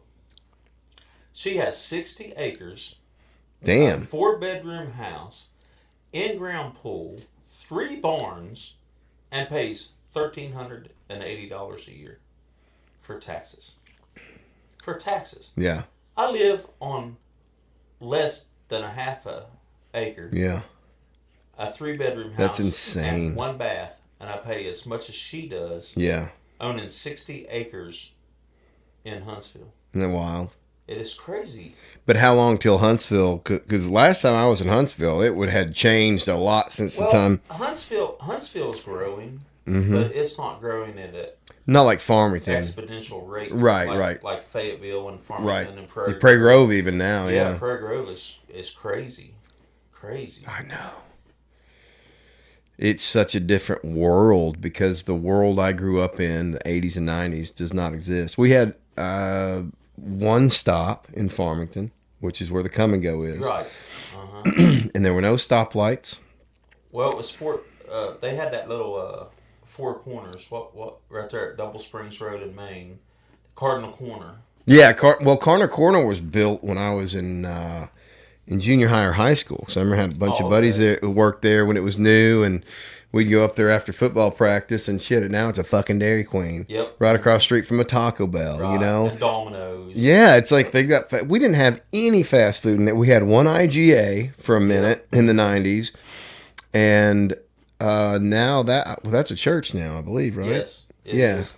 But they're fixing to move, so I don't know what it'll be after that. But Southwinds didn't exist Oh no! when I was growing up there. Like that was all cattle pasture, Yep. Mm-hmm. all of it. and now they're 20-year-old neighborhoods. You know, there's Yep. some of the boom era when they first started building in there, and now it's just gotten out of. Yeah, and they're can't go still anywhere. building. You Oh, go I on know. 170 now My parents live on 170. from Prairie Yep. Grove to Farmington. Yep. And all that used to be fields is becoming projects. Housing additions. I've seen it. It's ridiculous. There's no. I grew up from the age of 11 till I joined the military in '88.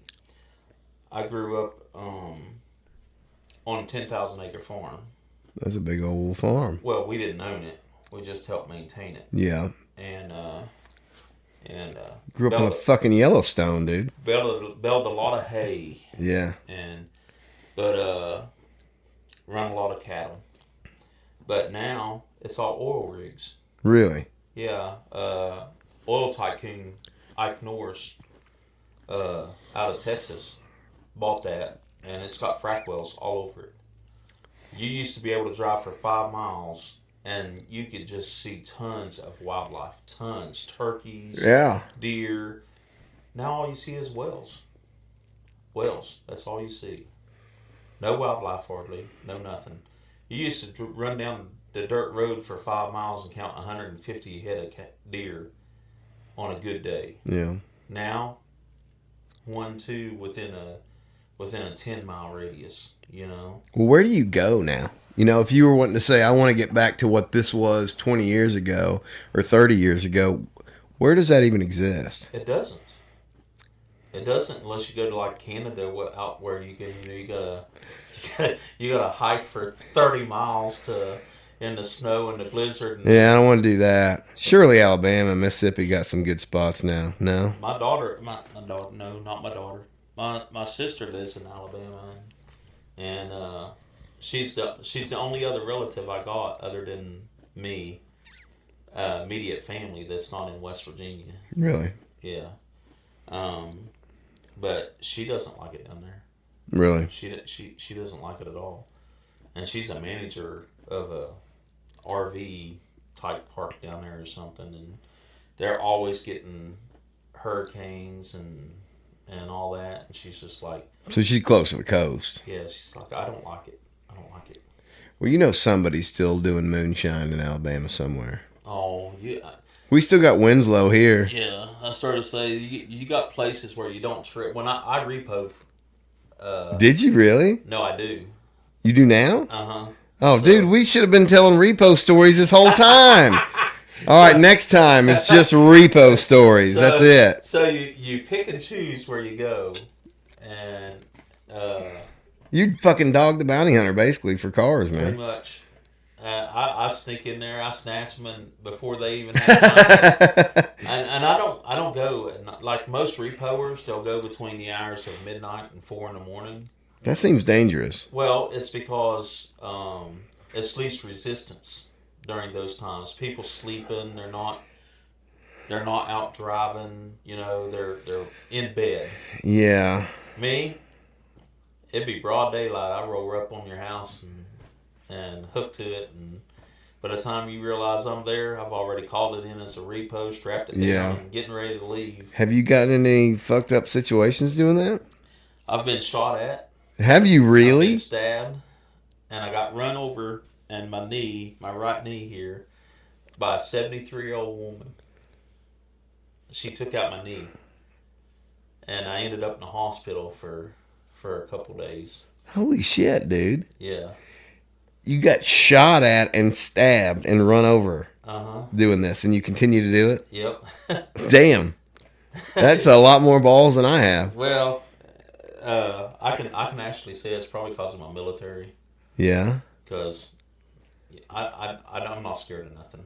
Yeah.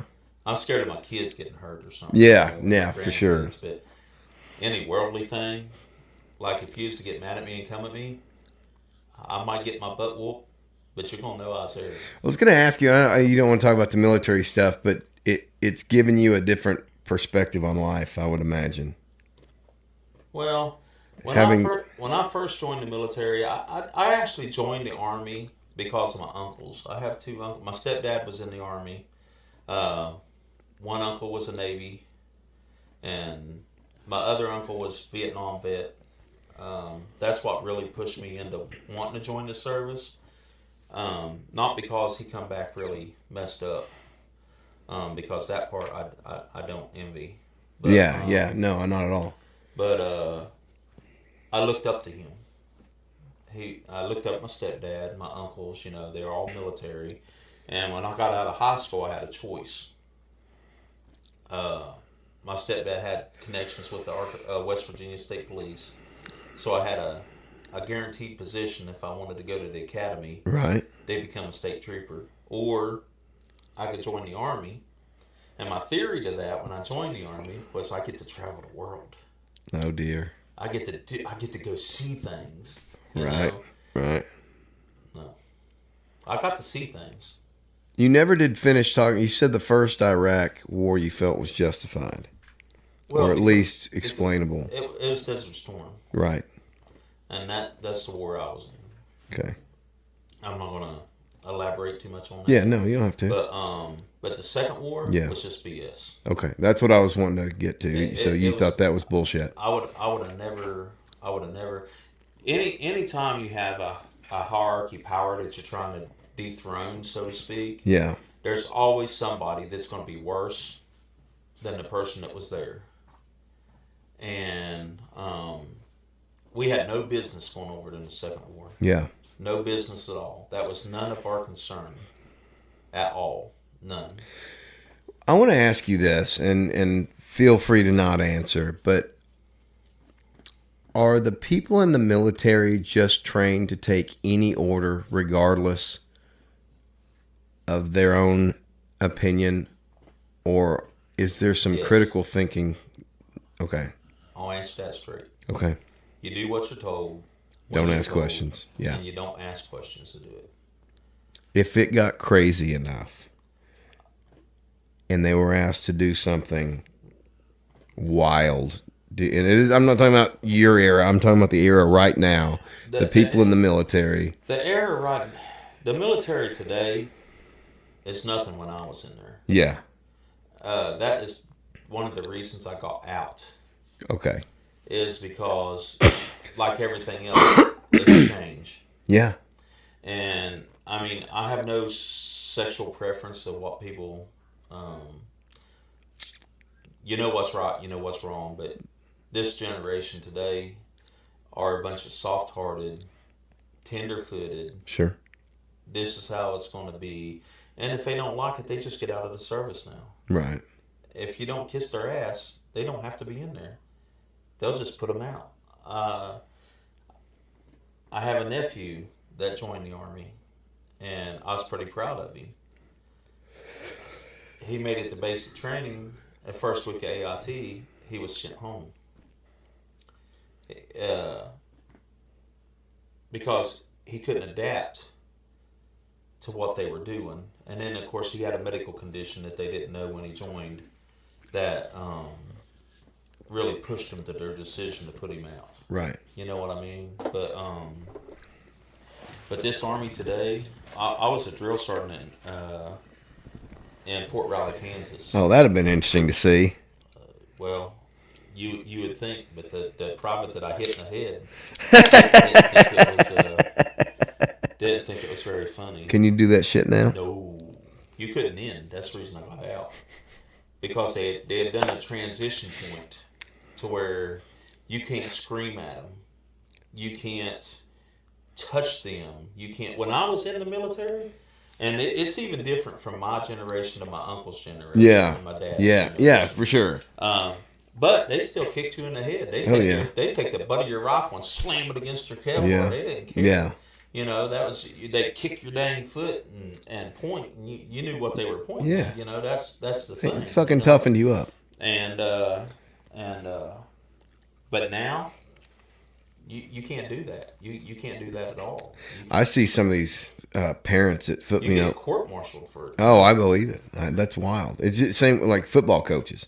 in the 80s and 90s, right? Yep. The stuff they said to the that we kids. got beat on and, Dude, the stuff they called us, the names, we didn't take it personal. It was just quit being a pussy, stuff like that. And it was like, okay, I'll do it better this time. And you didn't think about it. I couldn't imagine calling a kid that now. You know what I mean? well, you get in trouble. It's child abuse. What I call my own kids is my business, but in a public setting, calling a kid that now, Oh, yeah, or a limp dick or a what? You'd be sued into oblivion. But it was normal for us, and we knew coaches just trying to push us. But now the generations are so soft, and everything's about everybody's feelings. And trust me, I get it. Things get easier in our country, and we get softer. But we've lost whatever it was that made this nation great, as far as the toughness and the will. We don't really have a military now, and I hate to say that. Even with all the technological advances, Well, I mean, I'm not saying that. I'm talking about the personnel if we was to come to a combat situation, with China or Russia. I would trust.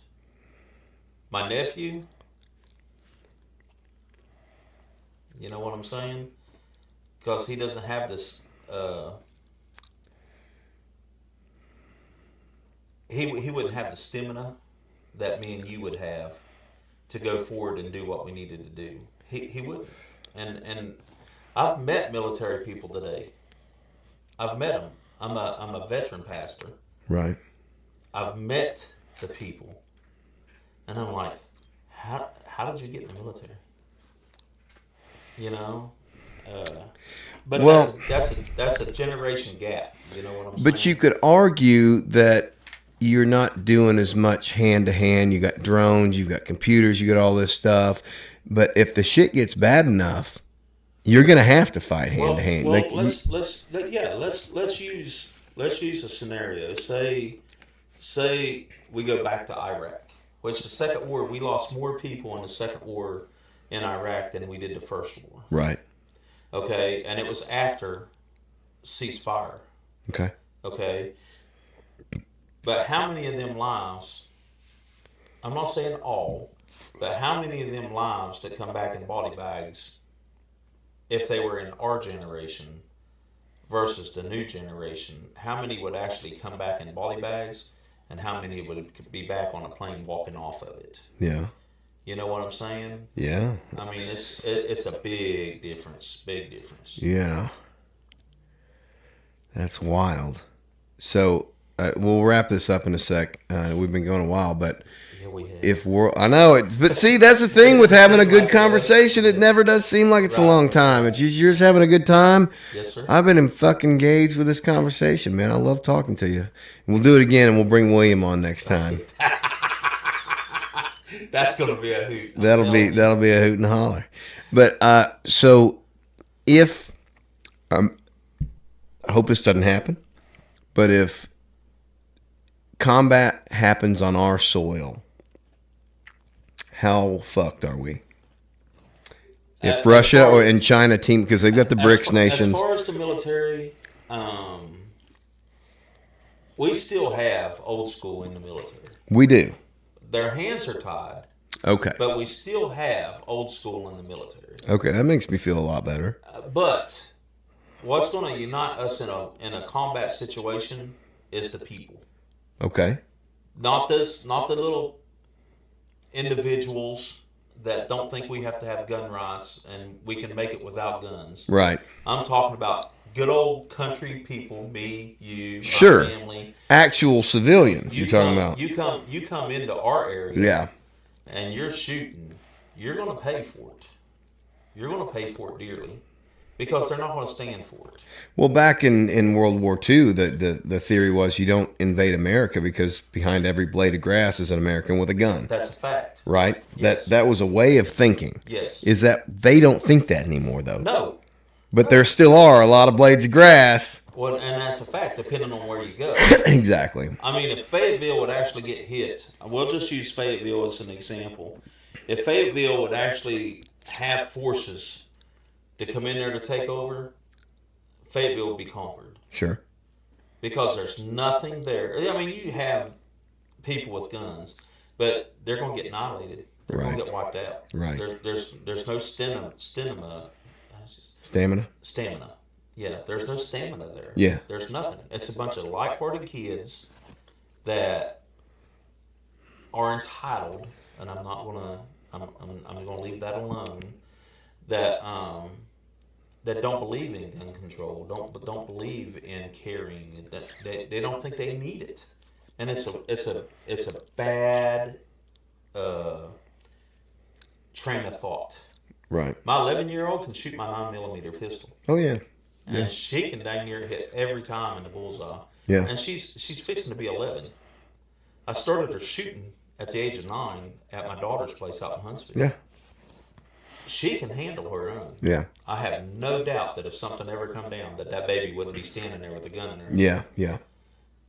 But that's because I raised them that way. Right. All my kids but one, two, I have a feeling would be a force to reckon with. There's two I'm a little iffy about, But they were taught responsible gun use, Yes. gun ownership, and gun protocols and firearm, all that stuff. A lot of people don't even have access to them, and therefore they're afraid of them, right? Well, It's that's like what I was you trying to don't say get a while educated ago. about Right. it anymore. Right. When I grew, your grandparents hunted, right? Yes. Here's how you shoot this. Here's how you load this. Here's how you clean it. Here's how you sight this in, right? You just grew up with it, and you respected it. It Yes. wasn't a toy, Right. right? This This is you pointed it. You intended to use it. Well, and if you point it the wrong direction, you Right. got your ass. Consequences. Yeah, Yeah, exactly. consequences. Yeah, and I think, I don't, man, I hope it doesn't come to that. I hope we don't see anything on our soil. We'll see what happens. It's an election year, so it's going to be wild over the next few months. And we'll have you back on soon. We'll wrap it up. I'm surprised we ain't had a civil war yet. I have a feeling that's coming too. That's a deep topic. We could go for a while Yeah, on. we're not. We'll do it next time. Well, I do want to talk about that because I think my personal opinion is that the powers that be in America, or at least investors in America, want that to happen. Oh yeah. I think we are so divided right now that, Exactly. that if you're on the left, it is death before Trump. Mm-hmm. It's like, can you not acknowledge he did, like, if you just did a comparison to your life under Trump, your life under Biden, Right. leave the man out of it. And this is more of a woman thing than it is a man thing. Women are very emotional voters. Men base their decisions a lot on policy. That's a fact. Look this the fuck up if you don't believe me. But his personality is abrasive to women. Yes. But it is much more acceptable with men because he talks shit. He jokes, right? That's how men interact with each other, right? I make fun of my sons. They make fun of me. We rip on each other. We roast on each other because it keeps us accountable, right? Like you're doing something that's a little iffy. Like you make fun of my friends did that. My friends still do that. You and I will do this. You just fucking rip on each other. Right. Trump's a New Yorker, Yeah. right? A tough real estate guy who talks a lot of shit, and he's funny. I appreciate that. And I know a lot of women who vote for him that just don't like his personality. Right. But who fucking cares? Who's the right man for the job? But the narrative has demonized him for so long. Oh yeah. And I feel like in 2020, if you were a Trump supporter, you just fucking kept your head down and shut up because it was not. I know, I didn't either, but I mean, I wasn't wearing MAGA hats around either. I wasn't trying to instigate anything. Right. Not because I was afraid of it, but I just don't like red hats. Right. But I just it was a different atmosphere. Now I feel like all the momentum is Trump. Right. I didn't feel like he had momentum in 2016. I think he won because people hated Hillary so much. I didn't vote in that election. Well, you do realize that? Well, I won't go there. It's politics. Well, no, just Hillary wouldn't have been a president anyway.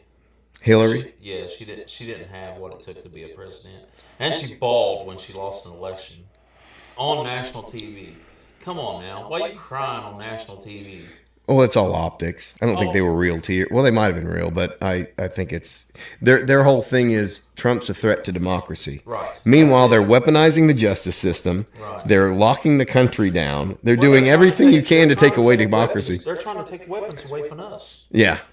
Just so they can control what happens. Yeah. They think that taking the weapons from every American citizen in the United States is going to give them power to do what they want to do when they want to do it, and in essence, it's going to end up ruining us. It's going to ruin us.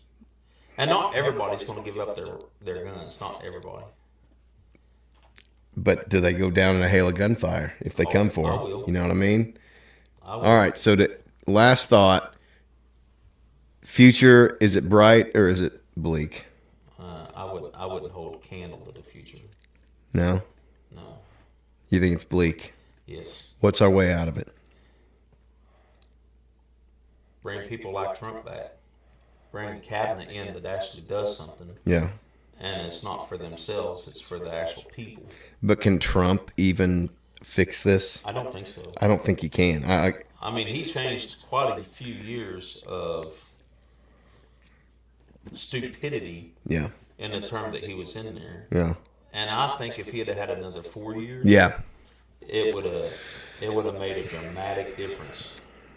A very dramatic difference. Maybe, but if they'd have continued after him like they're doing now, I think He they got might have. convicted on every bit of that. Yeah, 34 bullshit. I don't care. If they found a body in his basement right now, I would not believe it. Right. And even if they convicted him of it and had video of him doing the murder, I wouldn't believe you. You cried wolf for how many years on this guy and couldn't find jack shit, and now it's we got him on all these felonies. Right. Then you suck, because why couldn't you have found this shit out? Because this is from 2016 that all these counts are from.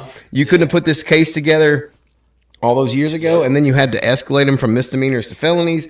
And here's the danger that everybody on the left is celebrating right now. Oh, wait till it happens to your guy, motherfucker. Yeah. Wait till they bring up Obama on charges for bombing kids in Syria, or Clinton for lying under oath. And if we're just going to prosecute everybody in the presidential office, we are collapsing. Right. We are fucking toast. So you guys celebrate the short-term victory that you think you have. You are celebrating the demise of this fucking country. Yep. Because you're uninformed, you're uneducated, and you don't know what the fuck you're talking about. So maybe before you send that little Facebook message out on hating Trump, do some fucking research.